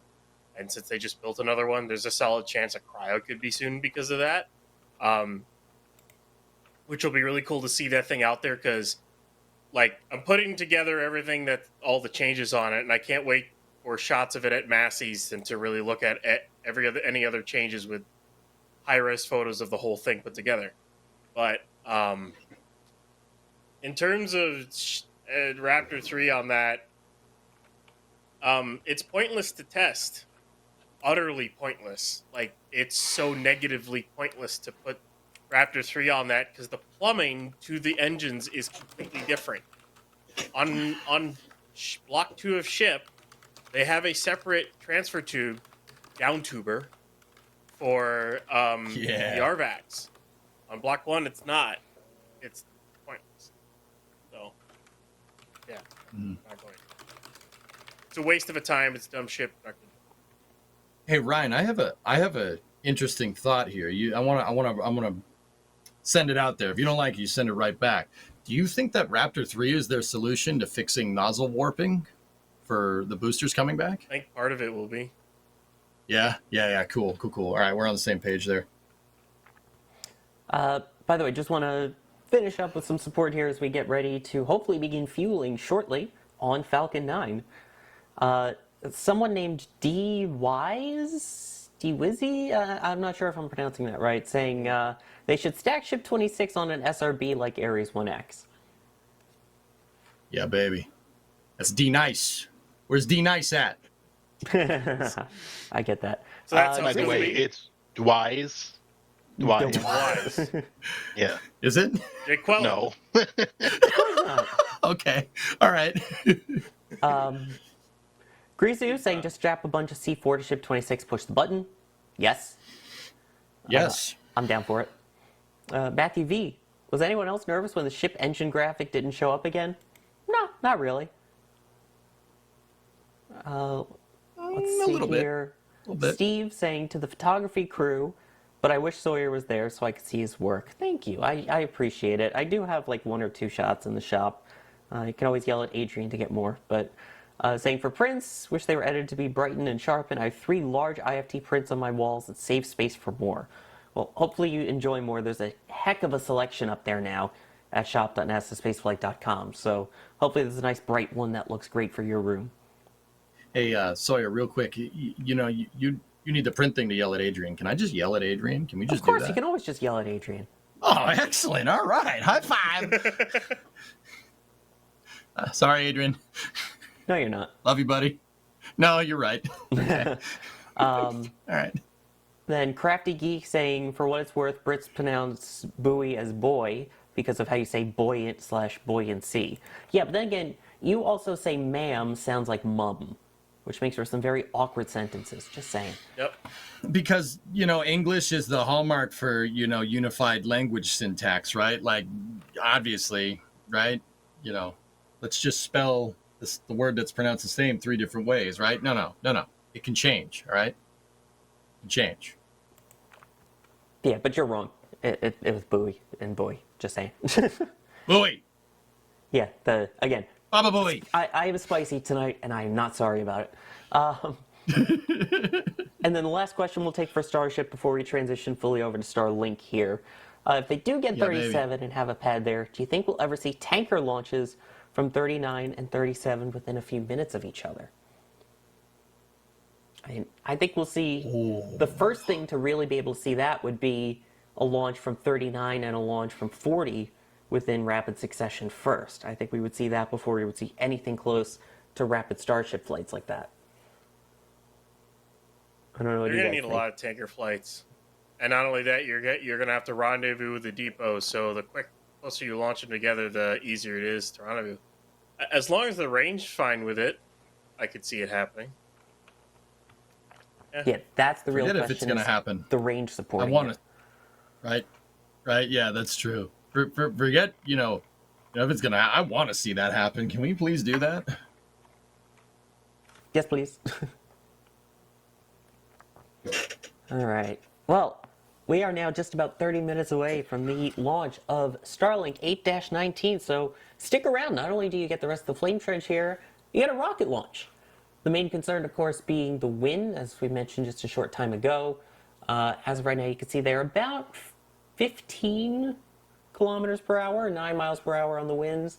From what I've heard from Julia out in the field, though, it's a little bit on the gusty side, saying very gray, windy, sustained, and thicker clouds from the north inbound. So we'll see, the weather being the concern, and this just being the end of the window here. So it's either going to go in 32 minutes and 12 seconds, or they try again for tomorrow. In the meantime, also just waiting to get that confirmation fueling underway for Falcon 9. And while we're doing this, how about we talk about this particular mission and what booster we have flying? Which one of you has the booster history for us for the Starlink 8-19 mission? Sawyer, I got it here. So the Go booster for it, flying EJ. tonight is, it's booster 1076. And this is the 367th Falcon recovery attempt. And that's going to land out on the drone ship. Just read the instructions, which is a fair bit down range. So I think this Starlink is traveling on the northeast track. So it's going to go up the coast of the U.S. here. So just read the instructions is probably a good ways east off the coast of like South Carolina, I think is where it is per what I saw from the from those the temporary flight restriction.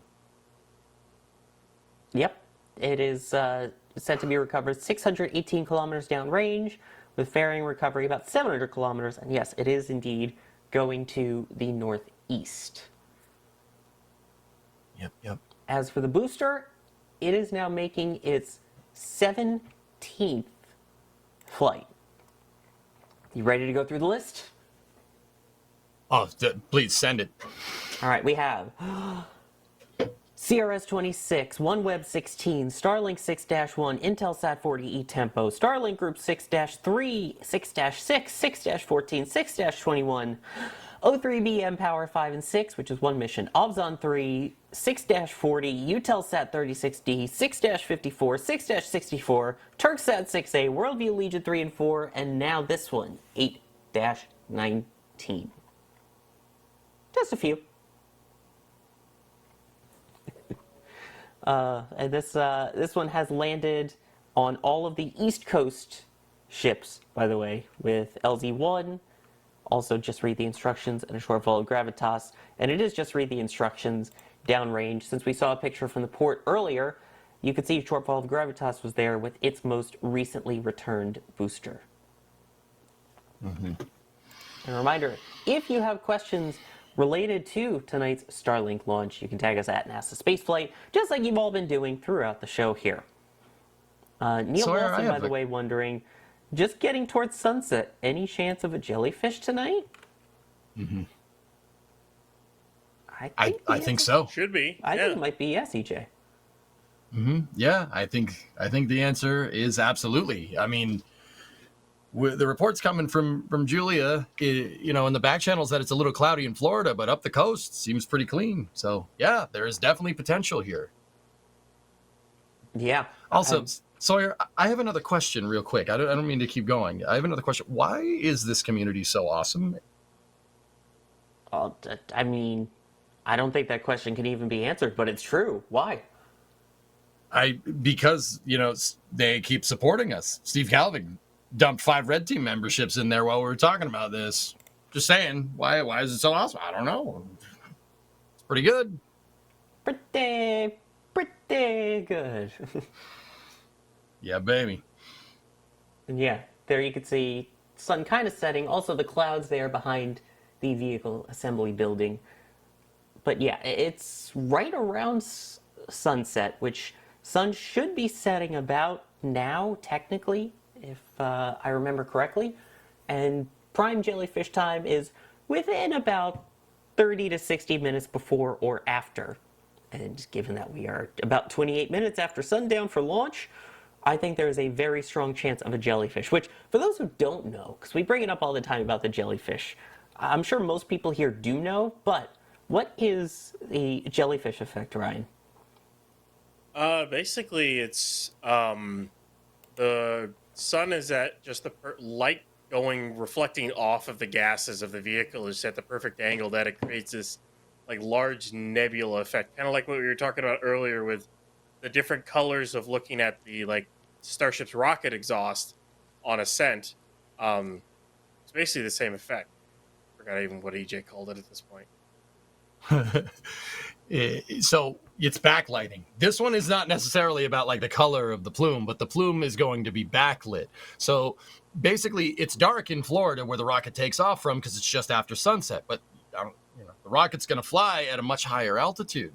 So when it goes up, it's going to get to a point, because the Earth is this big oblate spheroid. It's going to get to the point where it's in direct line of sight from the sun. So from where you're standing, if anybody's on the East Coast watching this, from where you're standing watching this launch, the sun is going to be between you and the rocket, and that's going to create a really nice backlighting effect. And the reason why we call it a jellyfish is because when the second stage ignites, because it ignites in an area where there's not a lot of ambient pressure, the plume really spreads out.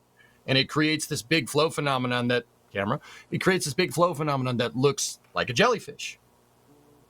That is Dr. WD-40, I believe, who's also out there and will be getting us some awesome views too. So we have Julia and WD-40 out. So thank you both for rolling out and hopefully getting us some beautiful views of this launch. So yes, that was the camera that you saw there. And yeah, hopefully we get the jellyfish. We shall see, but I think it's very likely. Also, I see a lot of people talking about the weather. Yeah, the weather is interesting looking. The official forecast, as mentioned from the 45th Weather Squadron, was 40% go. And that's the latest numbers there you see with the wind. Surprisingly low humidity, all things considered, for Florida to only be 70%. Just saying. That's actually really nice. It's a nice calm evening. And then in terms of, I see people asking, when is moonrise? I'm not entirely sure on that. Sunset was technically around 6:50 p.m. Eastern. So about 20 or 15 minutes ago. If my math is right, am I mathing right? Yeah, I can check. Give me 1 second. No one's gonna help me with the math. I went to school for journalism. Okay, that's my degree. Hey, I'm a mechanic. I'm not. Math is not my. Okay, so the sunset for the Space Coast is 6:52 p.m. for Central. Well, it's more for Central Florida. So yeah, we're just a little bit past sunset over there. So yeah, a jellyfish is high confidence. Yes, and moonrise is 7:40-ish p.m. Eastern. So, not just yet. That'll be after the launch is when we get moonrise. Let's see here. Someone's saying, why haven't we talked about Jack's beard? Because Jack's not here. That's probably why. I know people were saying, apparently, I wasn't here for it.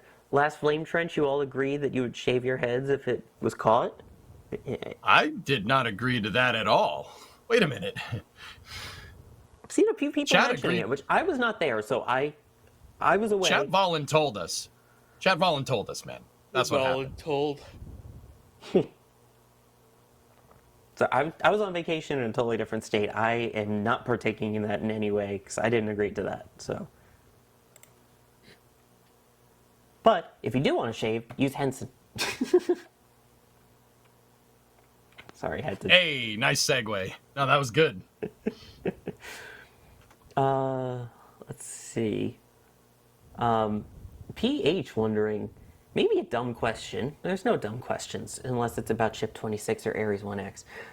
But is there any reason Falcon Heavy couldn't be expanded to add 2 additional side boosters, calling it Falcon Ludicrous? I'm not going to lie to you. I'd be here for that. And I'm not saying that it couldn't be done.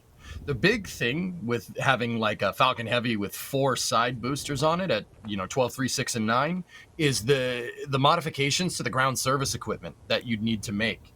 Falcon 9 is kind of designed to be stacked flat, and if you're introducing 2 more boosters, now you kind of have to stack in 3 dimensions. Now that's not to say that there aren't boosters out there that can have up to 4 side boosters attached to it. The Russian Angara rocket does that, but that has a completely different type of ground servicing equipment than Falcon does. The redesign, like, once again, I'm not saying I don't want to see this, but the redesign that you would need to do to the transporter erector, the launch frame, even the launch pad, commodity lines, you need to flow more fuel because now you need to fill 4 boosters instead of just 3, or 5 boosters instead of just 3 right? The amount of modifications make it not something that would be an easy step, right? Like adding boosters to the sides, going from Falcon 9 to Falcon Heavy is a lot easier of a step to make, right? Because you just add more onto the sides rather than adding to the top and the bottom. You change the booster in 1 dimension rather than 2, right? It could be done, and I'm not saying I wouldn't want to see it, but I think the modifications that you would need to make to the pad would be, why do that at this point? You have Starship, right? But once again, that'd be pretty cool.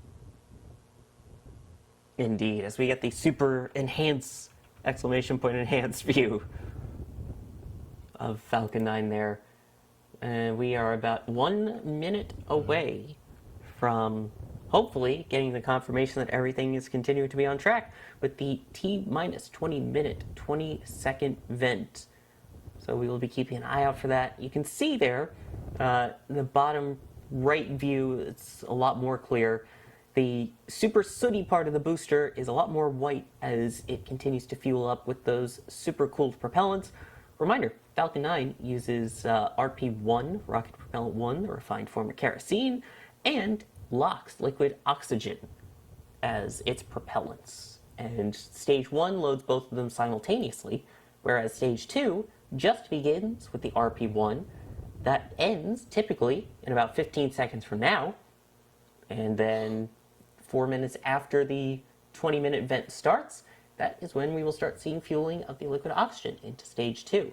And there is the vent. It is. Right on time, T-minus 20 minutes, 20 seconds. Also, very interesting to see how windy it is, because on a non-windy day, that thing will just kind of hang around the rocket as like a cape. That pretty much feels like it's going straight out. Anyone seeing otherwise? No, that's what it looks like. Yeah.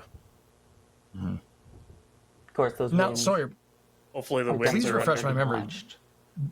yeah, the winds that we're talking about here is it upper level winds? Is it ground winds? What's the violation here that we're talking about, or thing that would increase probability of violation? It would have to be ground winds because the 45th Weather Squadron just has that as an additional launch criteria for upper level. So in theory, it would have to be the ground or at least lower level winds. Okay, cool. Because, I see a lot of people in chat say, why can't it just launch in the wind? It's like, we can't launch in the wind. Planes launch in the wind all the time. Well, guys, what you guys got to remember what you're really looking for here is not just. I mean, if the ground winds are too much, you could blow the rocket off course right after liftoff. Probably don't want to do that. The real thing that will constrain a launch is vertical wind shear. So keep in mind, just because the wind is blowing a lot down here doesn't mean at 30,000 feet it's going to blow as hard. It might be calm up there, but what you really got to keep track of, and this is what the 45th Space Wing does, like Space Force Delta 45. This is what they really, really are good at. They launch weather balloons on the hour up until the launch, right? They're really monitoring the change in wind from altitude, right? So if you're at 20,000 feet and the wind is blowing 10 miles an hour in one direction, and then you're at 30,000 feet and the wind is blowing 20 miles an hour in another direction, that's a 40 mile an hour delta in wind shear from in just 10,000 feet. That is the kind of stuff that can break rockets. Basically, the rocket going from no wind speed at one altitude to higher wind speed or a big enough change at higher altitudes is basically like the rocket slamming into a brick wall. Those upper level winds are no joke, but it's the change in winds from, down here to 10,000 feet all the way up to like 100,000 feet. It's the change. If the change is too great between those altitudes, that's what's gonna, I'm not gonna say it, but that'll be the S word. That's why we don't launch into the wind all the time. Yeah, and it has caused issues for rockets once they were in the air in the past before. Oh, yeah. Yeah, I won't name the mission that I'm thinking of, but yes. We don't need any bad juju today, man. Right. And in terms of the additional risk criteria that I was talking about with the 45th Launch Mission Execution Forecast, upper level wind shear is low. The only other thing that is potentially would be booster recovery weather, which is listed as a low moderate risk. Let's see. Here's a really good question, and Shoot. Ryan, I'm going to throw this one to you. David wants to know, what do you think is currently the bottleneck in Falcon launches? It's a good question. Yeah, I really don't know. They've pretty much got the cadence they kind of want. I think I don't really know what the top out on cadence they want to get to is. That's a big question mark. I mean, they could try for another drone ship, but then again, they still only have 2 pads, so it's kind of moot at that point. Like, if they really wanted to up their cadence, they probably would have to get another pad and another drone ship, which supposedly maybe another pad and then Slick 6. And then could increase their cadence there, so you have 2 at Vandy, 2 at the Cape. That's about all I can think of. Unless you get another one at the Cape. But Yeah, I agree with you, Ryan. I think it's the drone ships. I think everything else they can turn around quick. I mean, yeah, you're kind of constrained by pads, but they don't have enough drone ships. The drone ships, I think, are the bottleneck, which is, like if you think about that in perspective, that's kind of crazy. The whole thing that bottlenecks Falcon 9's turnaround time is a boat. Gives a new meaning to boat in the range, right? it's also What a about bit second of stages? yeah, it's also a bit of I was about to say it's also a bit of stage 2 production too. Yep. Because I mean, they're expanding the second stages, which means if you launch how many are they at 100? Or is this 100 for them? I don't even remember. 100 was Europa Clipper. They've launched twice since then. Oh well, once. This is the I second was talking attempt. 100 since... on Falcon alone, not counting the three Starship. Oh launches. yeah. So this would be the 99th then. Okay. Yeah, it's hard to keep track. I agree. I'm looking at next space flight, man. No lie. All But the like that means you spreadsheets. have to build 99 second stages. Like that's a lot. I mean, I guess there's a couple of things when you start launching that much that's a bottleneck. So yeah, it's hard to. But that's a really good question. And I think that, like you it's a good mentioned, one. that brings up the other good point of what are they aiming for as the target? I mean, we know this year it was 148, which there are some hurricanes and some anomalies that kind of made that number difficult to achieve as we hit midway through December or midway through October. Wait a minute, Sawyer. They're not anomaly. They're observations. Okay. I think Ask the FAA, what do they call it? I think it's a proper anomaly when your second stage falls outside of your predetermined safety zone. Like that's a proper mishap on that one. Also, when your second stage starts leaking in space and doesn't actually put your and then you satellites can't into control orbit. it, and then it falls to Earth outside the predetermined safety zone. Like Yeah, good point. you go to the whole argument of why didn't Vulcan get a mishap investigation? Well, their stage didn't drop out of their safety zone. Everything was contained. What debris fell inside their safety zones. The rocket still completed its mission. Everything. That's what happened. It's an internal investigation they'll do. But for Falcon 9, the second stage dropped in the ocean where there wasn't a warning. That's not good. That's not good. What do You you guys mean, though? wanna hear something Everyone crazy? loves the FAA, right? I do. Just saying. Never seen you guys want to hear any something criticism. crazy? Yeah, right. Yeah, dude. No. They've never been criticized at all. It's Never. fine. Yeah. The second stage, a SpaceX engineer actually, I think it was John Edwards, actually elaborated on that overburn. I'm pretty sure that's where it was. Forgive me. I know this is legit info, but I forget where it came from. The stage overburned by 500 milliseconds, and it actually overperformed. It burned too long. Yeah. You know, when you say like, oh, the stage didn't do its deorbit burn right, you think, oh, did the motor shut off before it finished? No, it burned too long. Interestingly enough, I didn't know that. Just an interesting tidbit of information. I agree. You have to follow the rules, and that's kind of why we're able to launch so much, which is super important. But yeah, I just thought I'd chime that in. Yeah, that's a good point. And then the other thing, of course, to keep an eye on now is the tropics, as Alex is pointing out. There's still systems that are out there kind of developing. We had Helene, we had Milton. We've had a lot of unhappy visitors that have joined us in the Atlantic Basin. So, yeah. Let's hope that's no longer an issue this year, not just for the sake of launches, but also for the sake of the people who have been devastated by the hurricanes of recent. As we hit 11 minutes and 20 seconds to go until launch. Telstar86, thank you for gifting a Red Team membership. And I don't know if Kevin has his sound effects still up for this particular one, for a certain name of a certain someone. But 5 gifted Red Team memberships from a certain Ninja Decimator. There it is. Thanks, Kevin. And thank you, Ninja Decimator, for gifting 5 Red Team memberships. Love it. I see a lot of people saying that the other issue right now is the Coastal Commission out in California. Do we want to touch the whole Falcon 9 West Coast launch thing? Yeah. I saw people asking about it. Ryan, what do you think? I don't know. It's Yeah. it's one of those. Yep. I don't know if I want to. Yeah. Yeah. Yeah, that's why I asked. Probably not. That's a can of worms, just to say the least. I mean, It's guys, up to them. I'll be honest with you.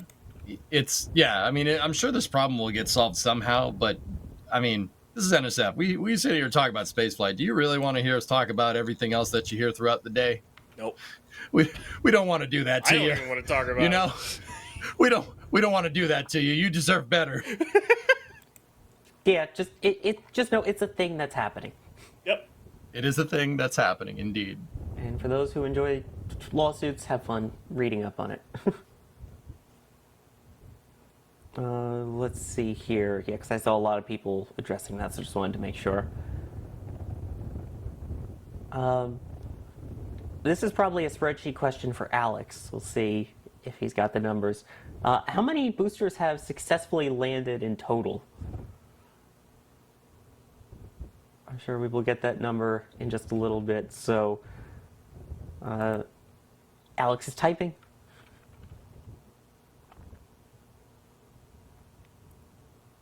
There we go. SpaceX has had 355 successful landings in total, now counting Super Heavy.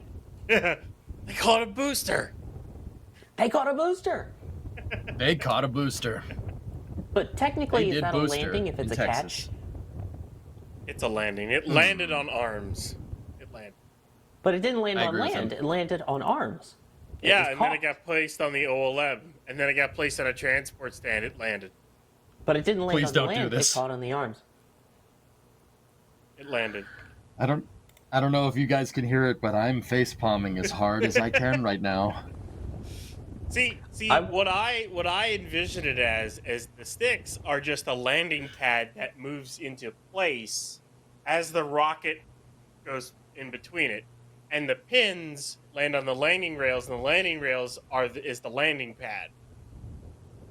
You know, if you think about it. And Ryan Caton coming in the back channel saying that Falcon doesn't land then on drone ships because it's not land. Got you, Sawyer. Oh Got no. you. Why? Why are we doing this? He got you. It's artificial So land. the only true landing are they're not even RTLSs. They're just back to LZ1. Because, I mean, the true RTLS was Super Heavy. That truly was returned to launch site. I mean, the only one that's ever done the true return to launch site. But it in the didn't true sense land, of it the was word. caught. Anyway. Stop it. Stop it. 7 minutes out. I will die on this hill, mainly because Oh, it took me a long God. time to wheel up it. But, yeah. Crispy shuttle landed on a runway, thus wins. Hey, that wasn't. There you go. I mean, it's land, With 'em. but it's a runway. Oh, come on, that's land. Sure, why not? But That is it really? absolutely is. Is it really actually land? Because it's just a runway. Yes, it is built into the land. Anyway, we are at T-minus 7 minutes now. EJ, at this point is Hello? when they begin chilling down the Merlin 1D engines. Why is it important to do an engine chill? Well, so first and foremost, Falcon 9 is using semi-cryogenic propellant. So we have RP1, which is basically a super refined version of diesel fuel. That's not something that needs to necessarily cool the engines down. But the liquid oxygen, in order for oxygen to be a liquid, it needs to be extremely cold. And the turbine machinery at the end of the day is basically a big fuel pump. That fuel pump has to be able to handle the cold. If you don't thermally condition the engines, you could take a piece of the pumps, right? Not a piece of the pumps. You could take the pumps that are at ambient temperature and introduce them to a 200 degrees centigrade temperature change extremely fast. Doing that can cause problems. You can get liquid oxygen evaporating inside of the impellers. Or cavitation, even worse. You don't want any of those. Those things cause problems. We don't want any problems here with Falcon 9. It's our champion, right? So what SpaceX does, and they're not the only ones that do this, they start trickling the propellants into these engines to get them nice and cool, and they also prime them. It gets them full of propellants. So when they do go to turn these things on, you're minimizing the chance of getting gas in the fluid impellers. And when I say gas, I don't mean like gasoline. I mean actual gases. Starting the impellers or starting the pumps on these engines, the green flash from the triethyl aluminum and triethyl borane starters, right? It can cause cavitation. I mean, SpaceX has it down pat. You don't need to worry about any of that with this, knock on wood. I'm knocking on my head right now. But the thermal conditioning is there to basically prevent any type of cavitation inside of your fuel and oxidizer lines going into those engines. It's really, really important to get that right. Yeah. We like keeping the vehicle and the engines in one piece, just saying. Yeah. That's good for it. We are now coming up on T-minus 4.5 minutes until launch. At that point, that is when the strong back begins to retract a whopping 1.8 degrees. So it will lean back ever so slightly. You'll still see, hopefully, the umbilicals attached to the vehicle. And that just prepares it for when they actually do hit T0 for it to throw back completely. The umbilicals will then retract into their little launch comfort positions, I guess is the best way to put it, as it retracts. Well, this is fun. Their pad cameras on their live stream are shaking because of the wind. Cross your fingers. Which, by the way, if you've never actually watched the umbilicals retract on a launch, it is one of the coolest things, just to see how quickly they pull back and then they don't bounce forward again. They lock into place, or they magnetize, or the strings tighten. It's so cool. I got to see them doing testing of it at KSC for Orion, for SLS, and it is fast. But yeah, check it out if you haven't. There's some great video from the shuttle of all of the retracting and closing up close and slow-mo. Highly recommend it. Coming up on about 3 minutes and 20 seconds to go until the planned liftoff time. They should be getting ready to wrap up fueling here on the first stage, and then that will be followed a minute later by the wrapping up of liquid oxygen load on that second stage. 3 minutes to go. Obviously, the concern, of course, still wind. By the way, if this does launch tonight, for those of you on the East Coast, you have a potential awesome shot, not only of the first and second stage going northeasterly, but also don't forget there is still the comet in the sky visible too. So for those of you who want a cool jellyfish with a comet shot, worth a shot. And stage 1 LOX load complete.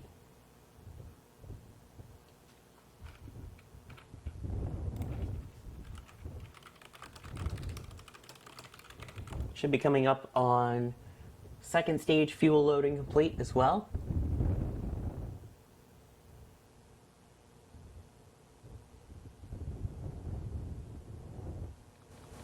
Falcon Frost as we come up. My Frost here on the 2-minute mark. We will hopefully get that go for launch at T-minus 45 seconds if all is well with the weather. If nothing else, we will have Falcon 9 entering startup about 45 seconds from now when the onboard computers will take control of the count. That is also when all of the tanks will pressurize to flight pressure. Stage 2 LOX load is complete. And once second stage LOX loading is complete, Sawyer, what's going to happen is you're going to see a huge cloud of gaseous oxygen come out of the gray transporter erector that's just to the side of the rocket. What they're doing is they're evacuating the commodity lines that go to the second stage. There's fuel lines and oxidizer lines that go up the transporter erector and into that second stage. And when it's fully fueled, you don't want fuel inside of your launch pad. You want it inside of your launcher. So they're evacuating all the fuel and purging out those lines with nitrogen. There you go. And we are now under the T-minus 1 minute mark. Falcon 9's in startup. Tanks pressurizing to flight levels. Hopefully we'll get that go for launch in just a couple of seconds.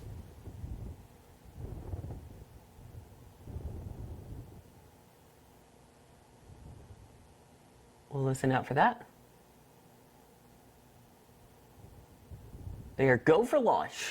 30 seconds to go. We will again be quiet and let you enjoy the launch sounds of this mission after it lifts off. 15 seconds to go. About 10 seconds. Keep an eye out for ignition at the base of the rocket.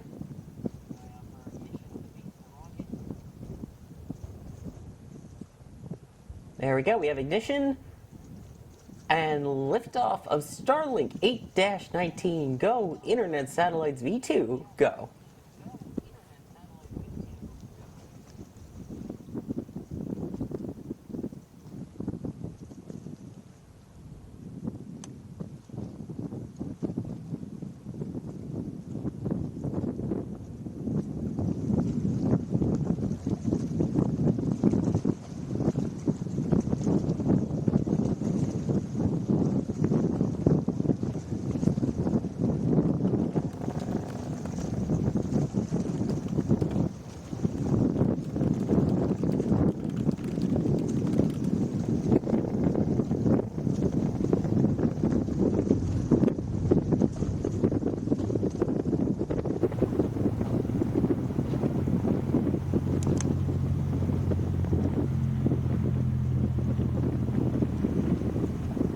That lens flare. Beautiful view. 75 seconds into flight. Coming up on max Q, maximum aerodynamic pressure on the vehicle. Gorgeous color on those engines tonight. Very bright.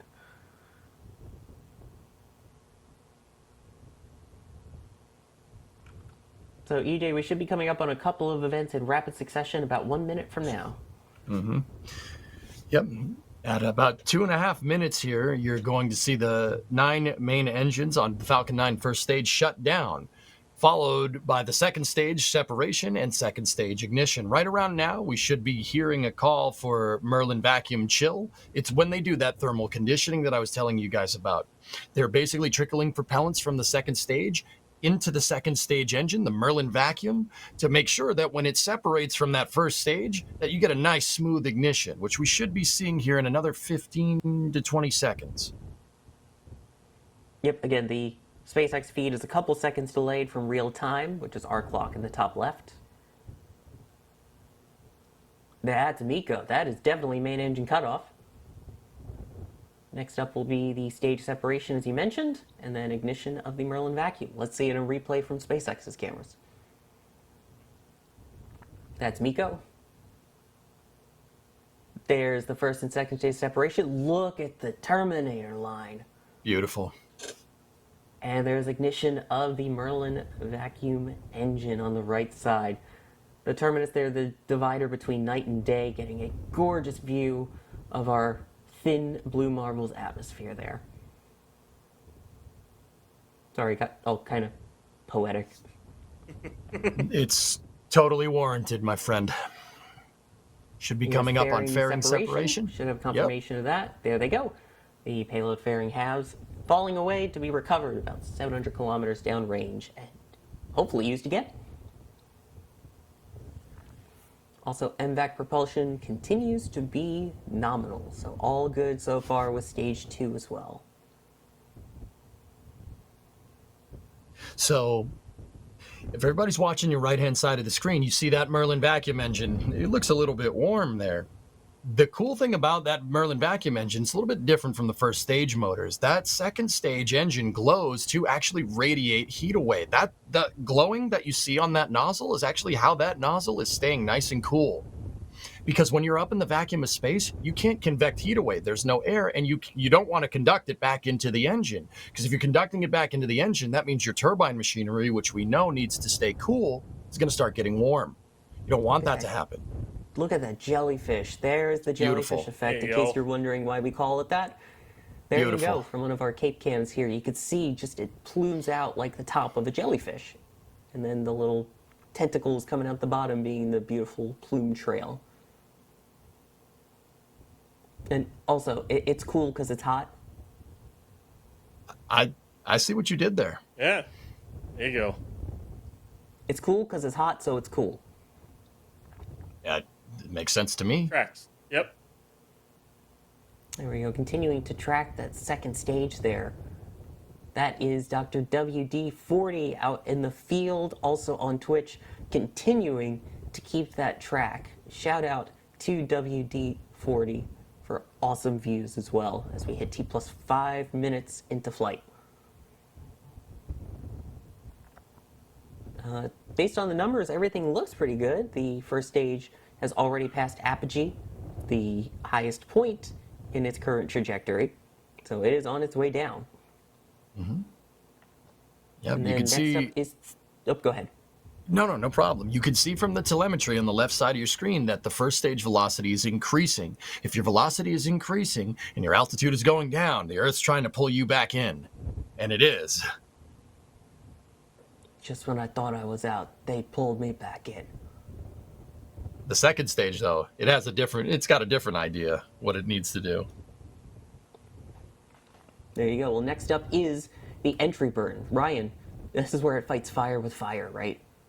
Yeah, the one thing Super Heavy doesn't do. Falcon 9 will ignite. Pretty sure it's just one engine, right? Three? It's three. I forget. I watched the Starship a lot more than I watched Falcon 9. We'll go with that. 131. That's bad. But anyways, Stage yeah, one, basically, FPS Stage 1 entry. it'll for create startup. basically a force field, more or less, of exhaust that'll protect the rocket during grand tree heating, and as well as slow it down a decent amount for the initial descent. A big reason why SpaceX wants to get rid of this for Super Heavy is, well, you get more performance out of the rocket if you don't need to save propellant to do the reentry burn. So while they may do it, as we talked about earlier, as a stopgap measure, they may they'll try to find a fix so they don't have to later down the line. And there we go. You heard there the shutdown of that and saw it. Everything looked good there. Again, that jellyfish gauge continuing to track that second stage with our Cape cameras. Huge shout out to Gauge tracking something that isn't a bird. I joke, but Gauge doing a fantastic job for us here. Thank you. And if you look on the right grid fin, yeah, there you go. There's some plasma accumulating over there. Love it. And you can see the speed burning off so quickly in the bottom left. Mm-hmm. As it now is 10 kilometers off the deck.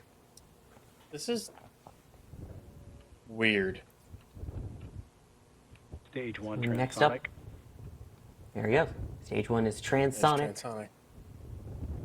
Below the speed of sound here as it works its way towards that landing on Just Read the Instructions. So coming up, we should have that landing burn, which will be the single engine igniting, hopefully with landing legs deploy and a touchdown on the drone ship. Stage 2 terminal guidance. Stage 1 landing. There's the ignition. Landing burn. Grid fins doing their job to help steering. So right at the last second before the landing legs deploy, the grid fins will basically stop moving. And then from there, Falcon 9 is relying completely on thrust, Merlin 1D thrust vector control and reaction control systems. Landing leg deploy and Perfect. Stage touchdown. Brilliant. Stage 2 FTS. Another happy landing. Another beautiful landing for SpaceX. B-1076 now getting a dash 18 after a beautiful landing on just read the back shutdown. instructions. And there we go. That is the Merlin vacuum engine shutting down. And it seems like everything so far on nominal orbit trajectory. insertion. And there's the There we confirmation. go. Confirmed. That picture perfect looking launch there. Absolutely beautiful. So yeah, LSR pointing out in the back channel, that makes 5 landings this week. Yeah. Again, the whole landing versus catching debate aside. Which, did you hear? They caught a booster. Yeah. They did? What was it? In, I think it was like 40 something hours. I don't even remember the time. They'd launched from all 4 of their pads. They launched Starship, they launched Falcon Heavy, and they launched a Falcon, 2 Falcon 9s. I think it was. That's crazy. Unbelievable. Yeah, that's 3 different drone ship rockets, landings, too. One Yeah. on a tower and one on a splashdown, a soft splash. Oof. That is so cool. You know, I know in light of Flight 5, everybody, that, this might seem like, this is another Starlink, all right? But I just want to point out the absurdity of what's actually unfolding before us. Just since Flight 5, SpaceX has launched a Falcon Heavy and 2 Falcon 9s. I don't think, I know like Super Heavy and Starship is the new hotness, right? But I don't think it can be undersold just how good 3 Falcon this launch 9s. vehicle is. It's 3. 3 Falcon 9. 2 from 40, 1 from 4E, and then Falcon Heavy from 39A. That's ridiculous. I missed one. See what I mean? Like, I'm missing them. That's ridiculous. You go back, you cast your mind back 10 years ago, missing a rocket launch. What are you, nuts? But see, here, myself, I'm obsessed with this stuff, just like everybody is here. I miss them. I miss them, but it cannot be understated just how much of a workhorse this is. You guys are witnessing history here. This is unprecedented. There's been nothing like this in history. Like, we like to cast our mind back and kind of compare ourselves to the space program of the 60s. I've always said this, the NASA engineers from the 60s wish they had something like this. They wish they had Falcon 9. We're in a golden age here, and it can't be understated how absolutely absurd what's going on actually is. Yeah, by the way, that's 87 engines, I believe it is, that were ignited in 1 week for launches for SpaceX. I was about to say we counting reignites, but I'm not going to go there. If you don't I'm count not going to go reignites, there to count all of them. 87 total engines on those vehicles. And we're just talking the boosters / first stages. Yeah. It's crazy. Enjoy Yeah. it. Enjoy it, guys. Gotta It love wasn't always like this, Sawyer, Oh, I remember very clearly. right? Yeah, I mean, the time between all the launches and the early days between Shuttle and Falcon 9 really picking up its pace. You'd have 6-8 big launches a year. Holy cow, that was a lot. Yeah. Yeah. Right? And even Shuttle, when Shuttle was launching like once every 3 months, that was a high cadence. That was great, right? But this is 4 launches on another level. in a week. Yeah, 4 launches in a month would have been absurd just a couple of years ago. Love it. right. Jim Cavett saying, thanks NSF for all your coverage. Well, thank you, Jim, for all the support. Also, Todd Harris trying to instigate another fight here, saying about the SLS Starship debate. I think that when it's time to go to the moon, SLS won't be ready, but Starship will be. Ding fight. Maybe. That- You know what? as much as I love SLS, I kind of agree with you at this pace. At the pace that SpaceX is going, like, you might be right. Just saying. I'm Like, not even going to touch it. Right. I'll just say this one thing. It's nuts because SLS is using a ton of shuttle or Delta IV heavy derived hardware. The only thing that's truly like new is Orion, really. And then there's Starship, which is brand new from the ground up, like everything. So, yeah. Yeah. Yeah, the fact, before I mean, we- Ryan, that's a good point. It's a clean sheet design. All of SpaceX's stuff is clean sheeted. Now, don't get me wrong. They sourced bits and pieces from different engines, from different past projects. Like the Merlin engine can trace its injection system back to the lunar module descent engine from the Apollo program. Yeah, not a lot of people know that. But the fact that they were able to clean sheet these designs and get them done so fast and then launch them at the cadence that they're launching at it's unprecedented. Never seen anything like this. It still blows my mind. I've watched almost every Falcon launch except for the one the other day that I missed, right? Like, that's why I say almost, but it cannot be understated how much of a treat this is to be able to see this every night almost. It's can't be understated. Perfectly put. And I think that's a great way to end this Flame Trench / Starlink 8-19 launch. Of course, can't do it without thanking a bunch of people as well, including our amazing members, in particular the launch directors and flight engineers who get their names at the end of the Flame Trench, NSF Lives, and all of these big time streams. So a huge thank you to those names. I still can't believe how many names are on that list. So thank you to each and every single one of you for that support. And of course, I have to thank the people that joined us for this stream. EJ, thank you for joining.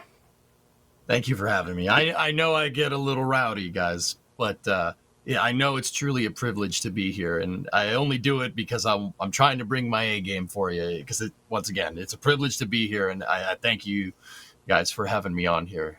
Thank you very much. I really appreciate it, and thank you everybody that's watching. Thank you. EJ, rowdy? Never. I know, right? Like, okay. Yeah, just watch your reaction to the landing again. Oh, I gotta go. Don't leave us with that rocket. Also, Ryan Weber, thank you so much for joining us too. Yeah, thanks, sir. It's always a pleasure coming on here on TFT. I always love talking about Starship and just about anything else. So, thanks. Exactly. And also for our Falcon 9 coverage, we had Julia Bergeron out in the field, along with Dr. WD40, both of them providing some awesome views for us. Make sure you follow them on the socials if you don't already, which, speaking of socials, are you following the NSF socials? If you're not, you should. We have X, we have Facebook, we have Instagram. Keep in mind, we had a video that was actually reposted by Elon Musk himself. I don't know if that's a good thing or not anymore, but check that out. We also hit 1,000 on TikTok, which I didn't even realize that we had that many people on TikTok, so check that out too. But yeah, the main socials are up there in the corner of the screen. And I guess we'll thank the Kevin Michael Reed for producing the show today, and pushing the buttons, pulling the levers, and bringing all of the views to you. Give Kevin a second to put his name up there. No, Okay. not the Ship 26 music, Kevin. Don't do it. All right. I'm going to wrap up quickly then. I'm Sawyer Rosenstein. I have been your host for the Flame Trench and the launch. Thank you so much for joining us. Hopefully, we will see you in the next one. And that is a funny gif of the trajectory. Oh, there we go. What? Never catch EJ playing with the Starship. It's a little weird. Don't you shake your booster at me, sir. I will do that whenever I please. Sending the love. Let's do it. There we go. There you go. That's booster 12. That might have been booster 12 after it landed. But that should be ship 26 though.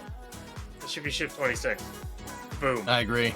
Yeah. It should be, yes. Yep, it should be. One way or the other. Blow it up. Agreed. Blow it up. Speaking of blow it up, let's blow up this stream. Bye, everybody. And here we go.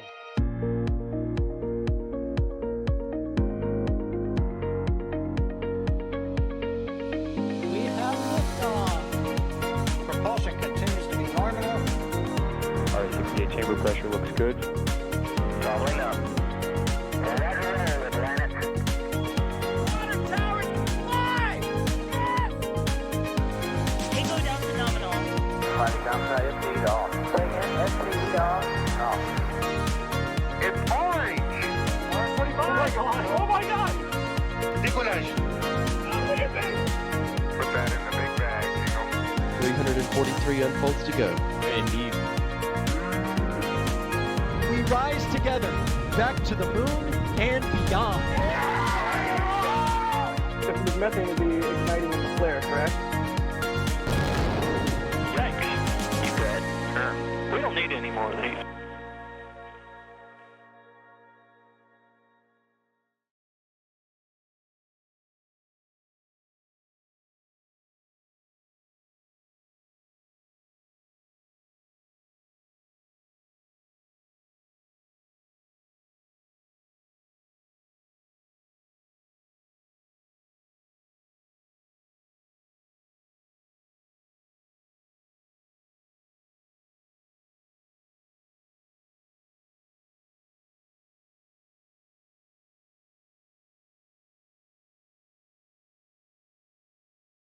Good job, dudes. Yeah. Whew. Yeah. I mean, you know, all of our Cape team is gone, except for Julia, basically. And the timing of it with right at sunset makes the lighting so difficult, and with the not camera that we usually use, and yeah.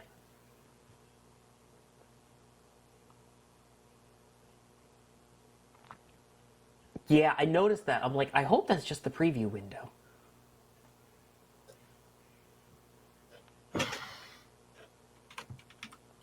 Yeah, it was like right as you hit 15 seconds, it got really slow. Yes, I am also Florida crew, but I'm not at the Cape right now. I was Cape for Falcon Heavy. Okay. I'm gonna get some food. Yeah, I get some food. Crazy. I am muted.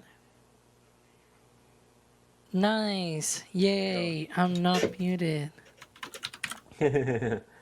Eric says, hi, muted. Hi. There we go. Okay, everybody's unmuted. How's Twitch doing? Oh, they're just fine over there. Are they still there? Yeah, they're still there. They're still hanging Absolutely. Hi, Of Twitch. course. out? Hi, Twitch. I don't think my home is How are Cape you, based. Twitches? I'm My buddy close says enough there to could be- drive to the Cape, but it's far enough away that it's not the easiest drive to the Cape to do it for every launch. Let's just say that. Yeah, same with me. Well, yeah, you're in Massachusetts. Credence, I should It's mute fine. myself. You're right. I should. Hey, wait a minute. I moved to a Cape. All right, it's just not the right one. True. I moved to Cape Cod, not Cape Canaveral. I'm sorry, I got mixed up. I took a left at Albuquerque. Yeah. No, I'm about 2 hours What are south you of the gonna do? Cape. Of Cape Canaveral. What's even I'm crazier about is 2 hours south of Cape Cod. How funny. Hey, all right, high five. also, every time someone mentions Boca, I have to be careful because near me is Boca Raton. So it's like, Yeah. wait, Yeah. which Boca? No, Mac, that's north, not south. Wrong direction, Mac. Even so, Daytona's only about an hour north. That's what Chris G used to do to the Cape, was drive from Daytona area. Yeah, that's You not s- Daytona. Ain't that far. Eric, you'd say Raton, there was an entire article in the Palm Beach Post years ago that literally went into a whole debate of why it's Boca Raton, not Boca Raton. So, yeah. It's ridiculous. Trust me, I agree. I worked in TV news in the Palm Beach County / Treasure Coast TV market, so we had to say Raton. Can we say Boca Raton and just call it a day because Boca we're all Mouse. space fans? Just call it Boca Rat, yeah. Boca Rat. Yeah. Well, I'm thinking Roton like the. No? All right. You all should learn more Spanish. I'm just saying. That way we could do NSF en español. I speak French, Sí, sorry. yo hablo español grande. Alex is like, I hate you so much right now. Un poquito. D Wise is in comms? What? No. D Nice? Hey, where's D Nice? Dwise is in comms. DD? See, if I think Dwise is driving, so maybe should not. if it were a British name, though, I bet the W will not be pronounced, so it will be Dice, because that's what they do there. Not a V sound like devise? Yeah, Like Where's Adrian? Aaron? it's like Leicester. Where's Adrian? They write Leicester or whatever, Leicester, and then they say Leicester is how they spell Leicester. it. It's like, Yeah. why? Then again, the word Q is just the letter Q with 4 silent letters after. Jay, why are you still awake? The whole reason I ran this show tonight was because you were going to go to sleep early. Yeah, Jay.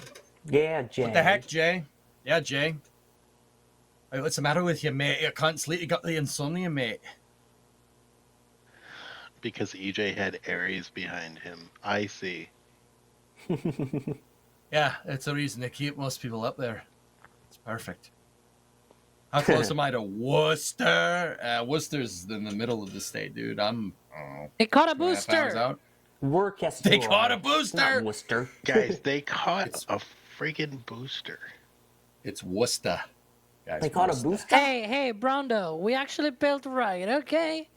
Do you want to watch that? Do you want to watch them catching a booster? I do. I'm not gonna lie to you, I'm dude. sorry, I've a been what? watching that on repeat every A morning. booster. There we go, yes. All right. Sorry. Booster. Hold on.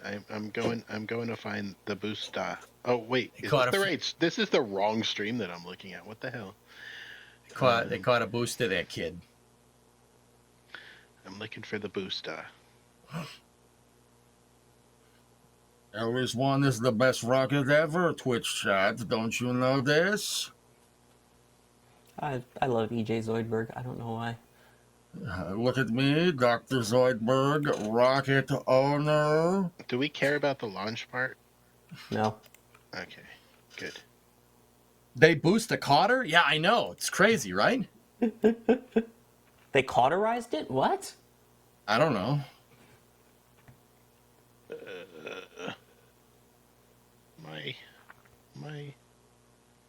It broke.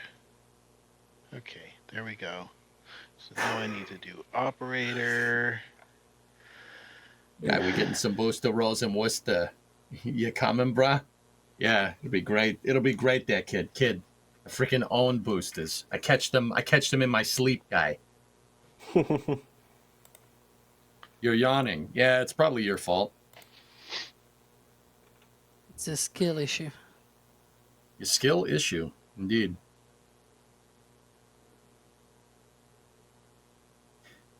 Alex, if you were serious of doing the SAP NASA spaceflight, I'd do it, but I would need some time to brush up again, man. It's been a while since I've spoken Spanish with anyone. Ever.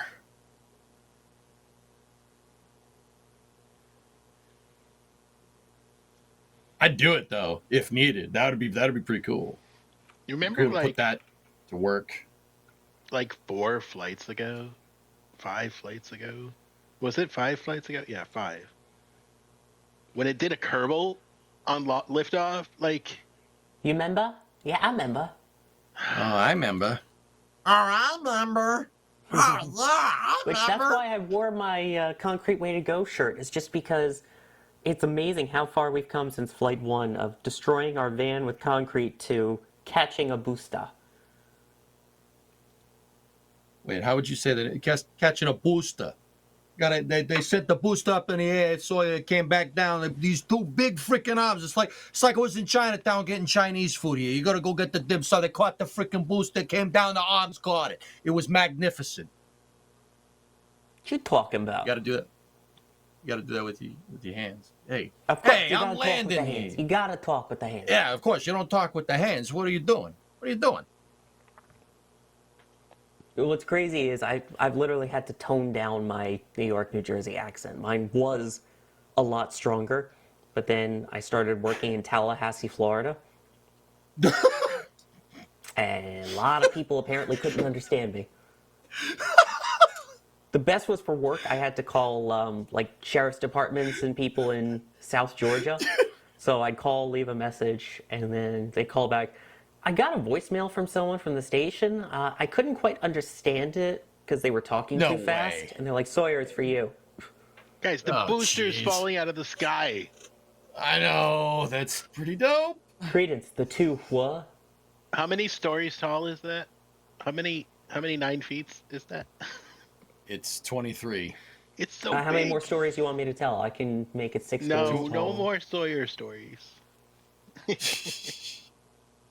at It's that. 23 stories tall, guys. They caught a Dude, booster. Bonkies. Dude, they Oh, caught a hey, booster. D. D-Nice, where you at? Twice. Be nice. I am here. Hey, Ron. Where's Aaron? Jaqueline. It's one of the greatest skits ever. Dude, it's pretty Brilliant. good. It's pretty funny. .org. Oh, they come don't on. like that anymore, remember? I know. Frozen camera. Damn it. Also, Kevin, what was everything of wipe transition? Don't get me started, Sawyer. I wasn't yawning, I swear. So the merge worked. It's a merge, right? So, but they're right next to each other. Like I did that purposely so you could go from the 4 up to the 1 up, right? And it would merge, right? Right. And that worked great for the countdown. But I realized Oh. at T-minus 45 seconds that I forgot to make a fade button on my Stream Deck. So I was stuck with it. I mean, it didn't look terrible. It did look terrible. Don't try to make me feel good. It looked terrible. I know. It could have looked worse. How about that? Okay, it could have looked worse, yes. Could have been a star wipe. I was about to say, if we did a star wipe next launch.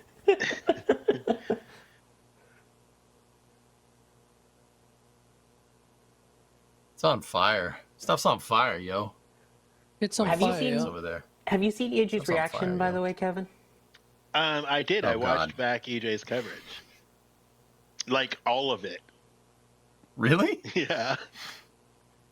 I woke up at Thank like you. 3 o'clock in the morning on Sunday, and I was like, I just need to watch something. What, not Sunday? Oh, I guess God. It was Monday. Yeah. Oh, God, ringtone. No. No, ringtone. Bad. Bad. Go, get And the Lunis. spray bottle out. No. Oh, No. that's ugly. Bad. Kill it. Kill it with fire. Over in my chat, Sawyer, Tessa is saying, I know exactly what Sawyer means. My particular Scottish accent is well known for being very clear, but also very fast. Yeah, Tessa, sometimes I can't even understand what you're saying. It just sounds like you said something about the One Ring or something. I don't know. Also, we're talking someone from just outside New York whose parents grew up in Manhattan and Brooklyn. My grandpa Manhattan. grew up in the Bronx. Yeah, baby. My grandma was also Manhattan. So family's on Long Island, so I got the whole accent thing. Lived there my whole life. Then I moved down to Tallahassee, Florida, and we're talking South Georgia. Oh, That's where they talk about this speed and this accent in South Georgia. You don't fit in South Georgia. Nah, I And- can't see that, dude. Like Colquitt County and Bainbridge. my favorite is there's a city spelled Cairo. Oh no. Cairo. Nope. It's pronounced Cairo. What the? What? Kevin. What? I learned that very quickly that it's Cairo, Georgia, which the worst of when I was doing TV news, and we had to do a story about Cairo, Egypt, and not confuse it with Cairo, Georgia. Oh dear. Imagine if you were live from Cairo, Georgia, talking about Cairo, Egypt. I mean, we did go live from Cairo a couple times. There was one where there was a giant manhunt for a murderer. That was fun. All right, let's go. Stu Hawk over in my chat says, I'm from Australia. How do I turn on subtitles in here? All right, what you got to do is just, you got to go down to the bottom of your screen there and then hit that gear. You got to hit the gear and then you got to open up the tab and then, you got to click on the part that says how to speak Australian. Hi, Jake. We also had Kitty. Steinhatchee, Florida, spelled like my last name, Stein. Steinhatchee. And then my favorite was we had the Withlacoochee River. The what? The Withlacoochee River. Whoa. Bless you. Yeah. Imagine trying to say that and not laugh. Bless you. Guys, they got a booster. I caught a booster, dude. Yeah. I was wrong. Alex, you all right? I said it was going to explode, didn't I? I've been saying for months that it's going to explode. And it's going to destroy the tank farm. It didn't. I put it in Members Multiview, the spelling of the Withlacoochee. Oh, boy. I mean, we also had the Swanee River, which, they actually have the first couple notes to the song on a road sign as you're going over the Swanee. Cool. Are you okay, Alex? Alex? Wrong with Alex. You're right there, buddy? Yeah. Alex is not okay. Alex, tranquilo, amigo. Tranquilo. What are you laughing at?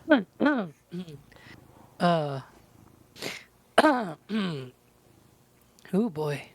What? Nothing. ¿Estás bien? What's so funny? ¿Estás bien, sí o no? Alex is he's gone evil. He's ¿Qué gone es evil, esto? Dad. Who broke Alex? Come on. I don't know. Lo siento. Somebody broke Lo Alex. siento, amigos. It's me. Lo siento. I've been broke for a long time. Oh, you meant the other kind. Okay. Also, yeah, Knucklehead. Who would have the line Regina, the city that rhymes with fun? I'm surprised the Withlacoochee doesn't run through Regina. Regina, Saskatchewan, eh? Oh yeah, bud. You're gonna go up there to Saskatchewan. You do it. Nobody really knows what they're doing up there, but they're doing stuff. You go up there. There's just a bunch of trees and maybe like a polar bear or two. But yeah, they're doing all right. Oh hey. That is what they're supposed to. Hi, That's- you can see the booster on the ship here. Look at that. Also, mentioning the ship here, 6 healthy engines. Nah, the ship's going downrange. Good job, ship. It's fine. Go do your thing, ship. We want to see the booster. Look at that. It's almost golden. Shut down. Running on 3 engines, and that's the end of the boost factory. Wow. Knucklehead, it's And because the you all boost sound the factory. same Now to we are us. waiting for the go for catch. Okay. Because now they are not targeting Gonna chopsticks help you there, bud. yet. But They are go for booster catch. Go for booster catch. Oh my god. From SpaceX. Go for confirmation hamsters. That they are go for the booster catch. It is coming home. Bro, spoilers. Astro This isn't Knucklehead, yeah, what's gonna seriously, no happen. spoilers.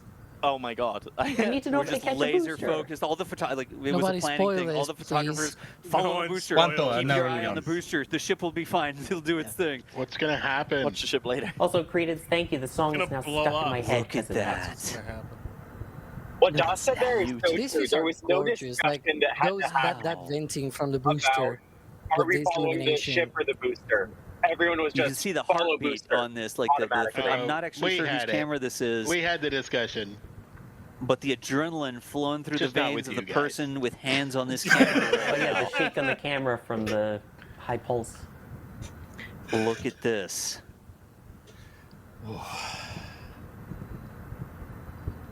We're looking, succeeds, Josh. Yeah, We're this is looking. live. Yeah, if it It's succeeds, gonna be go out. amazing. It's gonna be amazing. Like it's such a huge vehicle coming back. I'll be honest, I don't know if Alex is Remember, talking now or if you're if it's out the there VOD. somewhere local, Hot you can see the staging hot ring. staging Boom. ring. You can see the hot. Is that the hot staging ring? Yeah, that is the hot staging ring. It looks I like don't- a And that little. hot Dude, staging now ring can that's come messed as up, man. close as Why 1 would you do kilometer this? to the shore. Wow. It's basically a giant parachute, right? Yeah, it's a big Yes, spinning this is ring. on It's not quite a Memorex, frisbee. exactly. It's almost There's a frisbee. throwback. If you're out there, we're coming up as this gets closer to us. It's breaking the sound barrier. It's pushing this pressure We wave might in be front of it. less than 2 minutes away from a catch. Doing the sonic boom Look at the advisory angle. live. The We sonic might be. booms. Don't forget about the sonic booms. Don't be surprised by the. Well, be surprised by There the you sonic. go. Look at the angle. You're right. And the hot staging ring is in frame. Look how Yeah, you look can how see It's basically the horizontal. Yeah, you can see the drifting, how the booster that is sort thing- of like that thing's gliding flying, towards the man. launch side, while the hot staging is just, that ring is just falling back down. It doesn't have any It's control. getting aerodynamic lift. Look at for that, lack look of at a that. word. Look at And the that. entry heating. That's ridiculous. Look at that. Should be coming A up little bit of a very cloud. That's the plume. shortly. There it is at the bottom. Oh my god, look at the angle. Wow. Watch for the Raptors. We want 13 healthy engines. Should be coming up Come on that on. landing burn. Yep. Come on, booster heavy. It's booster heavy. Super heavy. You can do it. Look at this. Look at the re-entry. That's 6.5 minutes. That is moving so fast. Look at how hard it is. Oh! Ignition. Was that Jack? That's the 13. The one who said, it was Adrian. "Oh, look at." I'm pretty sure it was Adrian.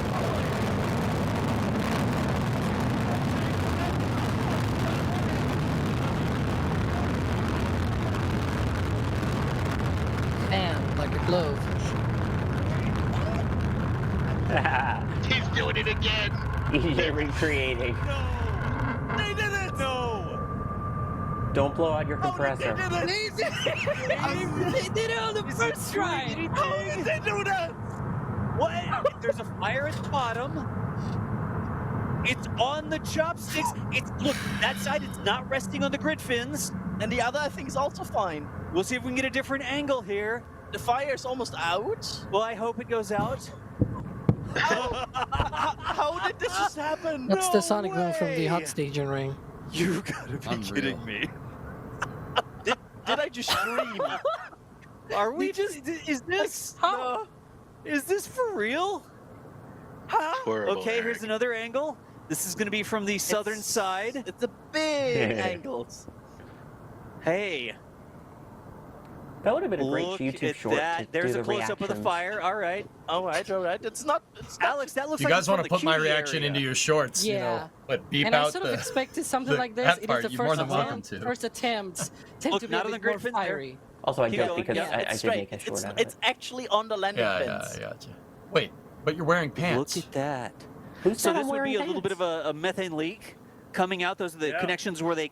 You know they what? fit- Yep. You know what? My bad for forcing the issue. I actually do wear shorts. Look at that! Look at that! Look at that! No, jeez. Oh, here we go. Oh, EJ, you're not saying anything. Look at that. You're stunned. no. Come on. I tried no He will words. I don't know definitely what's say. Come going on. on. Come daddy. You can come to daddy. Really? Yeah, because it's oopsies, no? Or Donnies. I don't know.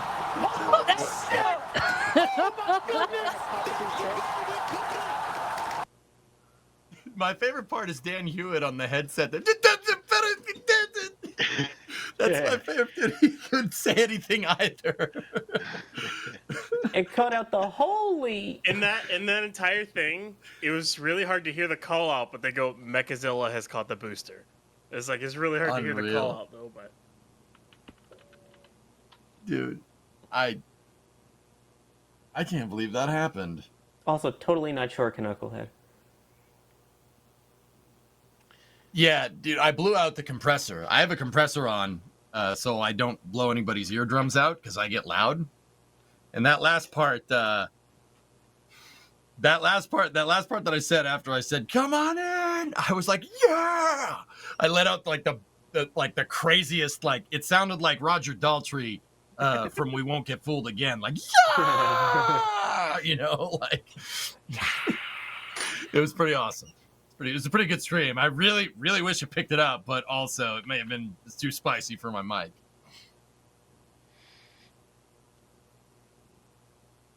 Oh, come on. What? It's already 2-0 Yankees. Yeah. Let's go, Yankees. Ignition. It's 12-6 Mets, though.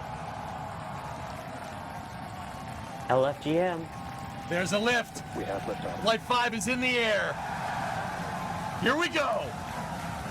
Hopefully showing us. I don't even remember saying that, dude. Will be caught by a launch pad. Hopefully. I don't remember saying any of this. Dude, look at it go. Oh my god. Now just imagine that so launch. Good. Except for the Starship is 70 meters tall. Good calls. And the booster is 80. Oh my goodness. Dude, 30 seconds into the flight. my mind has trouble every time that thing flies. My mind has trouble putting together like what's going on. Like even though I know what's going on, like the fact that all of it is going on and it's not just blowing up is impressive, to say the least. All engines looking, dude. Oh, it's perfect. I can't. I'm sorry. My brain just divides by 0 when I see that thing fly every time. Divides by 0. Dude, I'm just like, it's flying in the air. That's cool. I'm like, okay. All right. That's happening.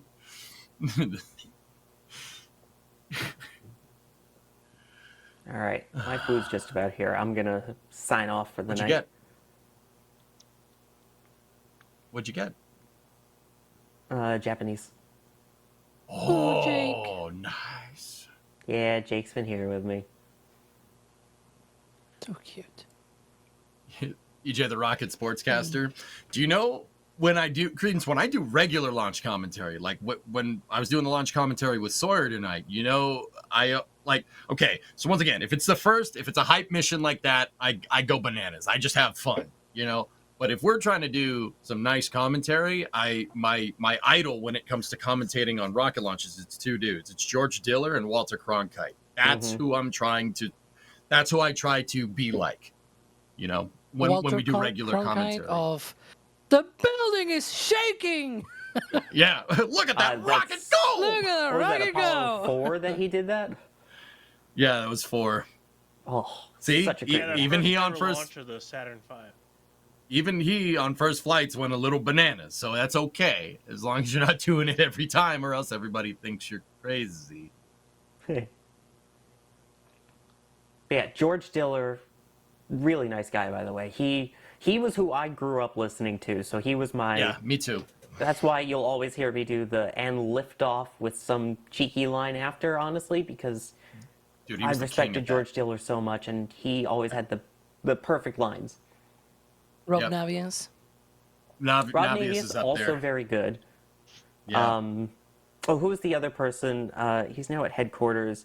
I think it was Mike. What was his last name? I forget, dude. Oh, I'm drawing a blank. He was the other commentator besides George, especially once George retired. Oh, I know who you're... Yeah. Forget the dude's name. Dude, yeah, there's the buoy shot. Dude, It's just funny to me. Can you play it from the beginning? Look at the light from the engines, how it looks like a flashlight sweeping across the air. See what it does there? Look at that. Yeah. Mike Curie. That was it. Yeah, that's his name. Yep. That hurt my brain. Such a nice guy. He's now at headquarters. That's kind of nuts. Or was at headquarters. Now he's with another company. But. And, you know, we're talking, you know, contemporary commentators. I think Dan Hewitt's amazing. I mean, he commentates for SpaceX now. Dude, the it. I also like Gary Jordan. Gary does a good job. He's real good commentator. And when Rob Navius doesn't tie his tongue, he's good too. Or not Navius. Oh, shoot, mouse sounds.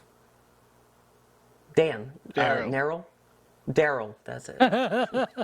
Oh, brain's not functioning. Daryl's pretty good. Yeah, he's pretty good, dude. He's got a real golf commentator going that I didn't think I'd like that, but it's pretty good. It's a perfect mix of traditional but also new. Yep. He does a good job. All right. Someone reversed the footage of the landing from the tower cam. Right. When will NSF do a James Burke video? Oh, I'm in. I'll do that. I'll stand right next to it. I don't care. All right, see you, boys. Out though, everyone. Peace. All right, Sawyer. Had fun today, dude. Bye, Sawyer. Bye, Saw Dog. I'm gonna get ready for work. You guys all have fun. Oh, you have to work fun tonight? At work. Unfortunately. That's not cool. At least it's nice outside. Oh. Ryan, where are you out of, dude? I don't think I ever asked. If you don't mind, like state. Oh, okay. All right. Yeah, I got you. You need a screenshot of Sawyer? Here you go, really quick. That's a good picture of your boy right there. Saw Dog. You good? You got it, Ring? Okay, cool. All right. Back to EJ. Like like fall hasn't even really hit up here yet. It's like Sunday's a high of 85. I don't know what the hell's going on. Dog, it was you warm lucky. up here today. It was warm today, but we had a cold front come through. It's 49 degrees outside. Yeah. Hard pass, dude. I've been leaving the studio really late at night, and it's like in the low 30s. I'm like, oh god, no. Yeah, it sucks, dude. Yeah, I don't know what's going on. It's usually starting to get. It's usually like in the mid 40s, like low 50s during the day. This time It's of year. 63 here. I'm fine. 63C or F? 63C, he'd be dying. 63C, I was gonna say. I don't think I would be talking to you right now. I was gonna say it's a little warm and screaming and dying. Okay. And dying. I mean, you said you're in the south of Spain. I know it gets spicy down there, so I was like, man, it's October. It's not hot anymore. Well, I don't knock think on wood. that spicy. Hey, Reagan. Thanks for the resub, man. Yeah, 63F, which will be 17C. Yeah, okay. That's nice. That's nice. Yeah. That would be 63C would be 145 degrees Fahrenheit. Dude, I drove a car through the desert in June and it was 120 F. So I'm just saying, it's not that far. We have had 120 degrees here, Fahrenheit.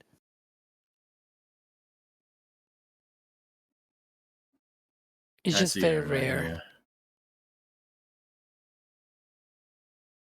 Is that why the car broke? 115 though, it's been a little bit more common. I think we have had a couple of days this summer where it was 115.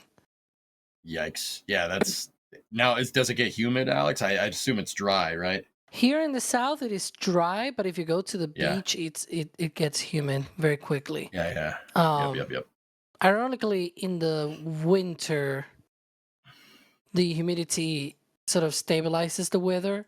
It's a bit different from Florida, I guess, and we have a really nice weather, like especially in the south. Mm-hmm. It's also ironic because of the way that our mountains are shaped and the way that how systems like low pressure systems come through. Actually, the wettest location in Spain is in the south. Interesting. Because it's on a mountain and the low pressure systems come from west to east and it hits that mountain first.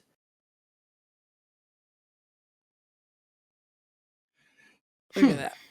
All right. Yeah. See ya. Bye. See you, Ryan. Mac, in June I drove a truck. Me and my buddy drove a truck across the country, an old Ford pickup truck, and it had no air conditioning. And we went through the high desert. Yeah, it's like 112, and opening up the vents, dude. Like if you roll down the window, it's like just basically having a hairdryer blow in your face. It really doesn't help. And then I have a couple of vets that watch my stream on my end, and they're like, "Oh, that's exactly what it was like in the sandbox." I'm like, "Okay." Oh, that was you. Okay, sweet. All right, yeah. All right, sweet. I was gonna say, I don't know if it's the same Mac, dude.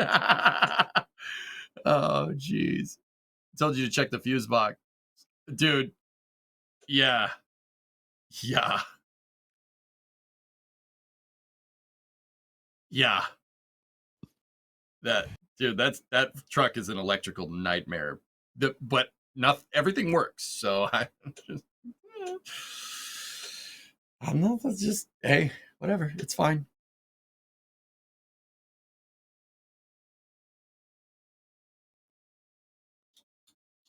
Alex, my chat is asking. So rain in Spain falls on mountains only? Question. No, it's not that. It's just that the wettest, the place with most rain in Spain, it's ironically not on the north, which is where they have the fame of, being cloudy all the time, just like the UK or some shit like that, right? Oops, sorry. Damn. and so but what happens is that the low pressure systems, which carry a lot of the humidity and everything, go through the south, and they hit this mountain range that we have all the way like right to the south of Spain. And there's like this corner on the west side of that mountain range where it is the wettest, where you have the most precipitation of the entire peninsula, essentially, because of that. Because it's how things come through. And even though it's more cloudy always on the north, and they have this fame of being rainy and cold and whatever, that precise spot in the south gets the most rain because of that. I've been there. It's a very nice place. It's great weather, and yeah, it rains. it does rain. And if you have the right weather, it can also snow. I've been there trying to get some snow, and I've not been able to get any snow. I have yet to see any snow with my own eyes. And really? Touch it. Huh. That's how rare it is here.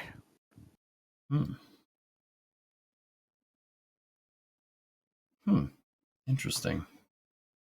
It's funny because every single time, the only reasons I go to Twitch now is just for your channel. So every single time that I type Twitch, it literally sends me to your channel.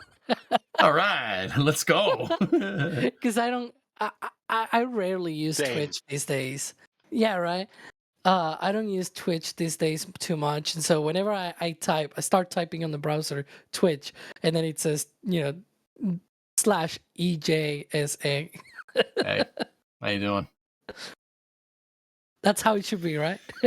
Yeah, I see nothing wrong here.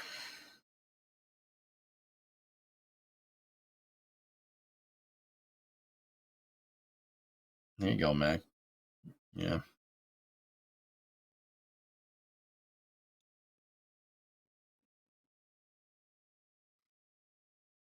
All right, Kevin. Should we put a bow on it? I think so. I'm tired. Really?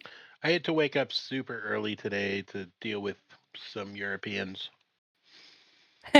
See? Well, Donde sounds está like la a skill issue. biblioteca? See? Indeed. Claro. Yep. Someone saying, what is a common misconception about Spanish culture? I don't know. I don't think, I mean... I know one. Americans think Spanish people are Mexican. That is true. I've seen You like literally one of my first experience when I first talked with any American was, "Oh, do you have tacos there?" And I was like, no. I mean, you can Yeah, have that's them. the We have a lot of Mexican restaurants here, but that's not." the thing. I think that's a big misconception, Alex. Like Spanish food is not like Mexican food. That's two different things. Yeah, and also the big misconception is thinking that we all eat paella every single location in Spain. Wait, you It's don't? no, but I mean, it's like asking for a Philly cheesecake, whatever it's called. No, cheesesteak, right? Cheesesteak, whatever. Cheesecake is good too. But Yeah, right. But it's like asking for that in California. It's like no, it's Philly, right? Like you gotta ask it yeah, there. So the yeah, same thing exactly. when people come here to the south and they ask for paella, and it's like this is not a south thing. You gotta go to the east, to Valencia. They have that there. You gotta go there. Kind of want Philly cheesecake now, whatever that is. Philly, yeah. I was thinking of cheesecake. I don't know why. I mean, just not So that's not it just rolled off my tongue. Yeah, no, it's fair. It's fair.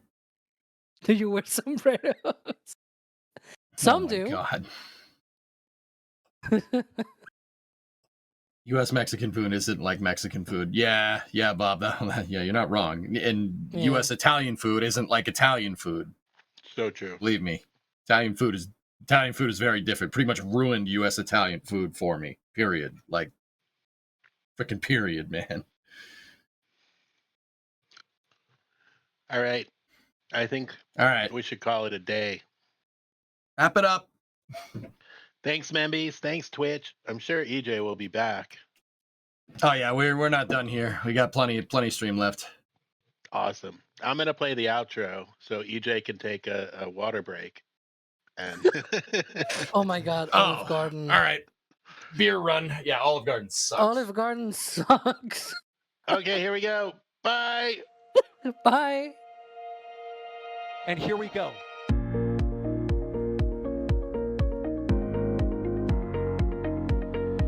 We have liftoff. Propulsion continues to be normal. RS-68 chamber pressure looks good. Doubling up.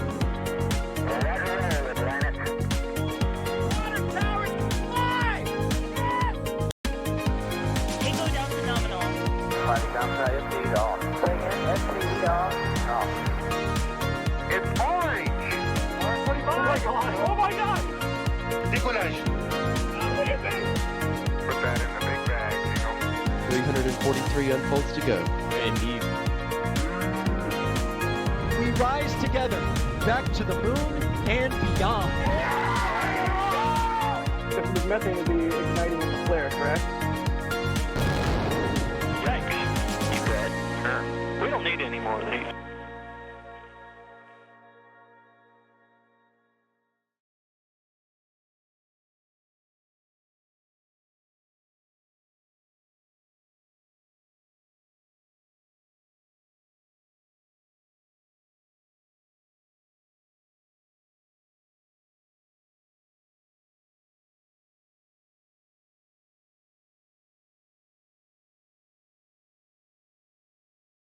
You might There's your think freeze you're frame.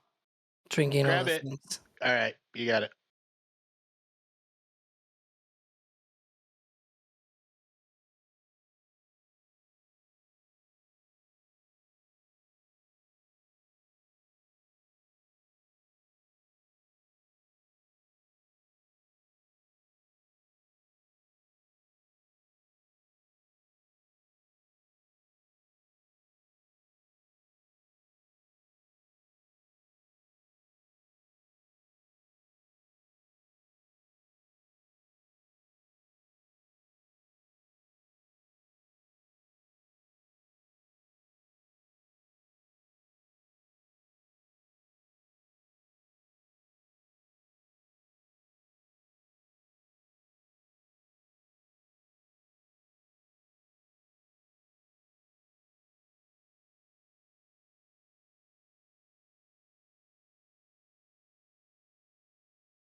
Okay, we are back.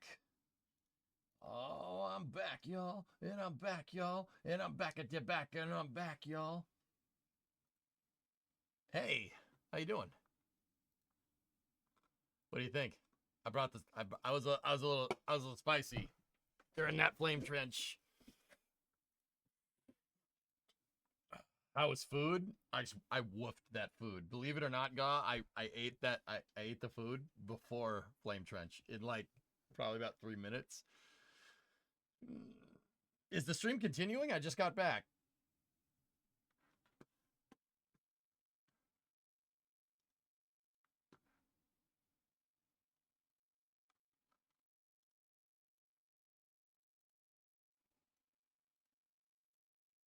How about now?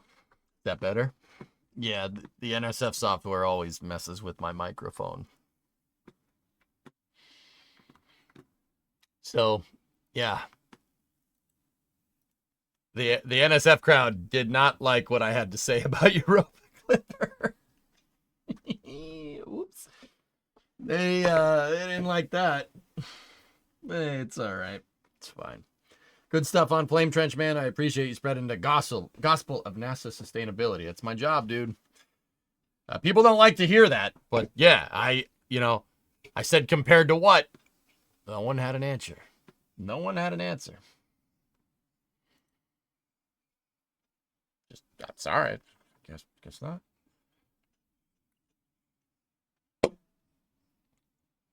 We are the NSF also. We liked it. All right, cool. This came out right as you started, but so much for the 60-40 split. SpaceX secures new contract worthy $733.5 million for national security space missions. Company won the first task orders issued under the National Security Space Launch NSSL Phase 3 Lane 1. Dude, they got majority for Phase 3. Holy ball. Dude, Falcon is going to be flying into the 2030s easily. Wow. At least 30 Lane 1 missions are projected during the 5-year base ordering period, which runs from fiscal year 2025 to 2029. Additionally, the contract includes 5-year extensions options, potentially pushing the program through 2034. They got 100% of that.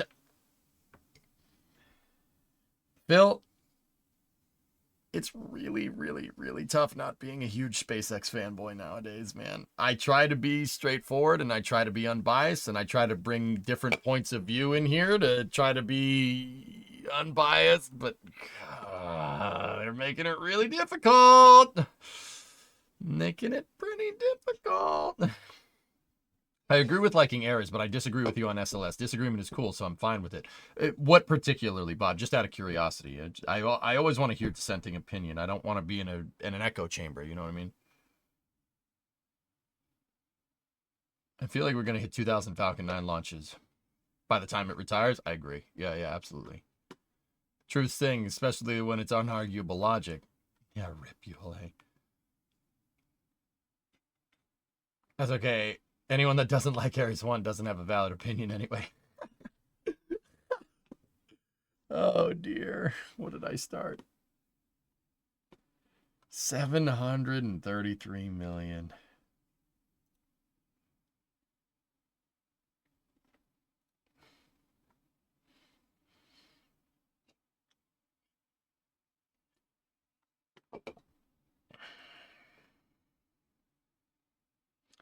Think USSF wasn't a fan of Cert 2? Nah, I think it's all right. I think they're okay.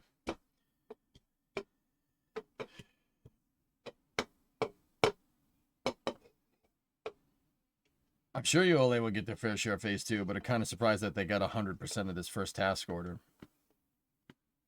This game, same guy in Sketchfab also got the MAW level. The level is above the ship. Yeah, that's not something we didn't know, Lunfrod, right? But I will absolutely, with pleasure, add that to the collection. Dude, what world do we live in where you can rip entire video game levels from... a a game that's 20 years old and put them in Sketchfab, which is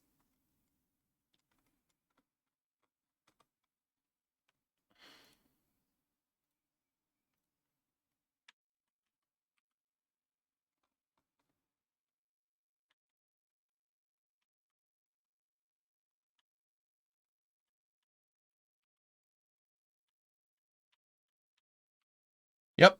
Soon this will be us.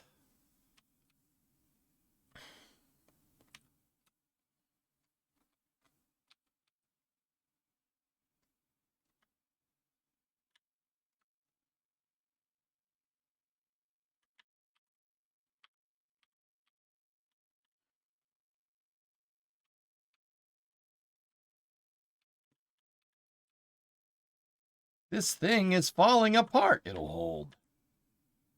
You did that on purpose, didn't you?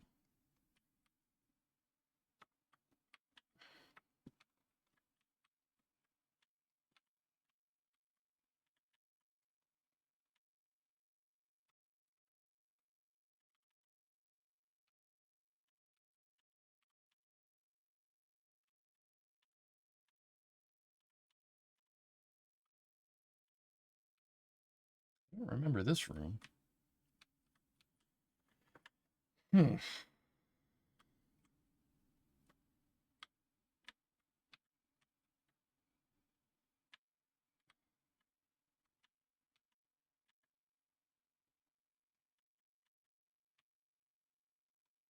There's a lot of Halo campaign levels on here. Here's engineering. Yeah, we're going to need to look at this. Eventually.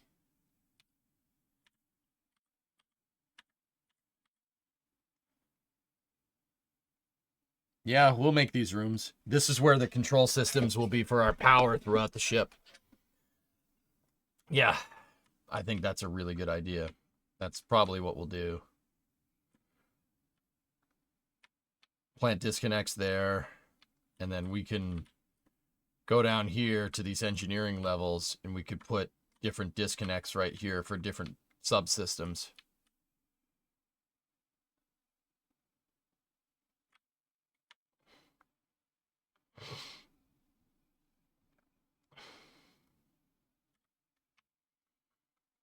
So looking at it, they 100% scaled down the Master Chief to make everything feel bigger. Probably. Sometimes, even if you do a 1-to-1 scale to real-life Aqualex, it doesn't really work. But anyway, Lunprod, thank you so much for this, dude. That's super useful. You guys want to jump into Satisfactory real quick? I mean, we got a race. Racing is in about an hour, so...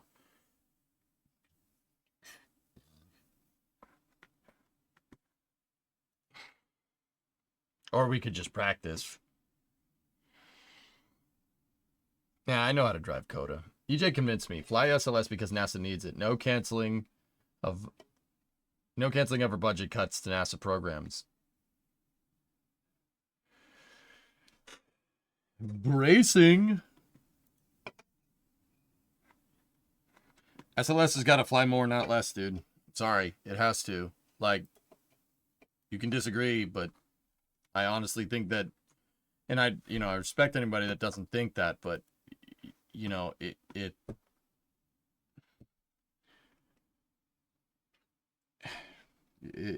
will have bad repercussions. SLS should have been designed with the US from the start. Yep. You'd like to see practice alleviate? All right, I can do that. Okay, cool.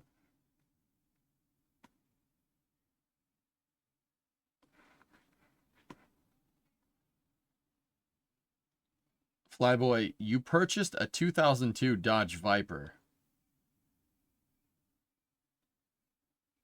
Really? Thoughts? That's cool. All right. That's pretty neat.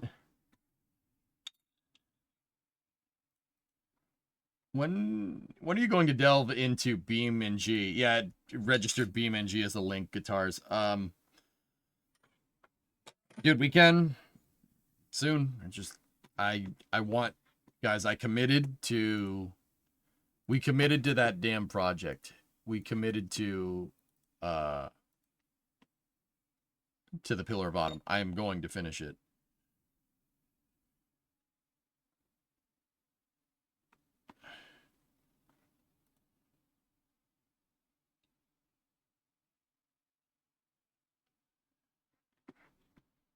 Sync app is live for Friday Night Racing. Okay, cool. Let's switch us over to Friday Night Racing.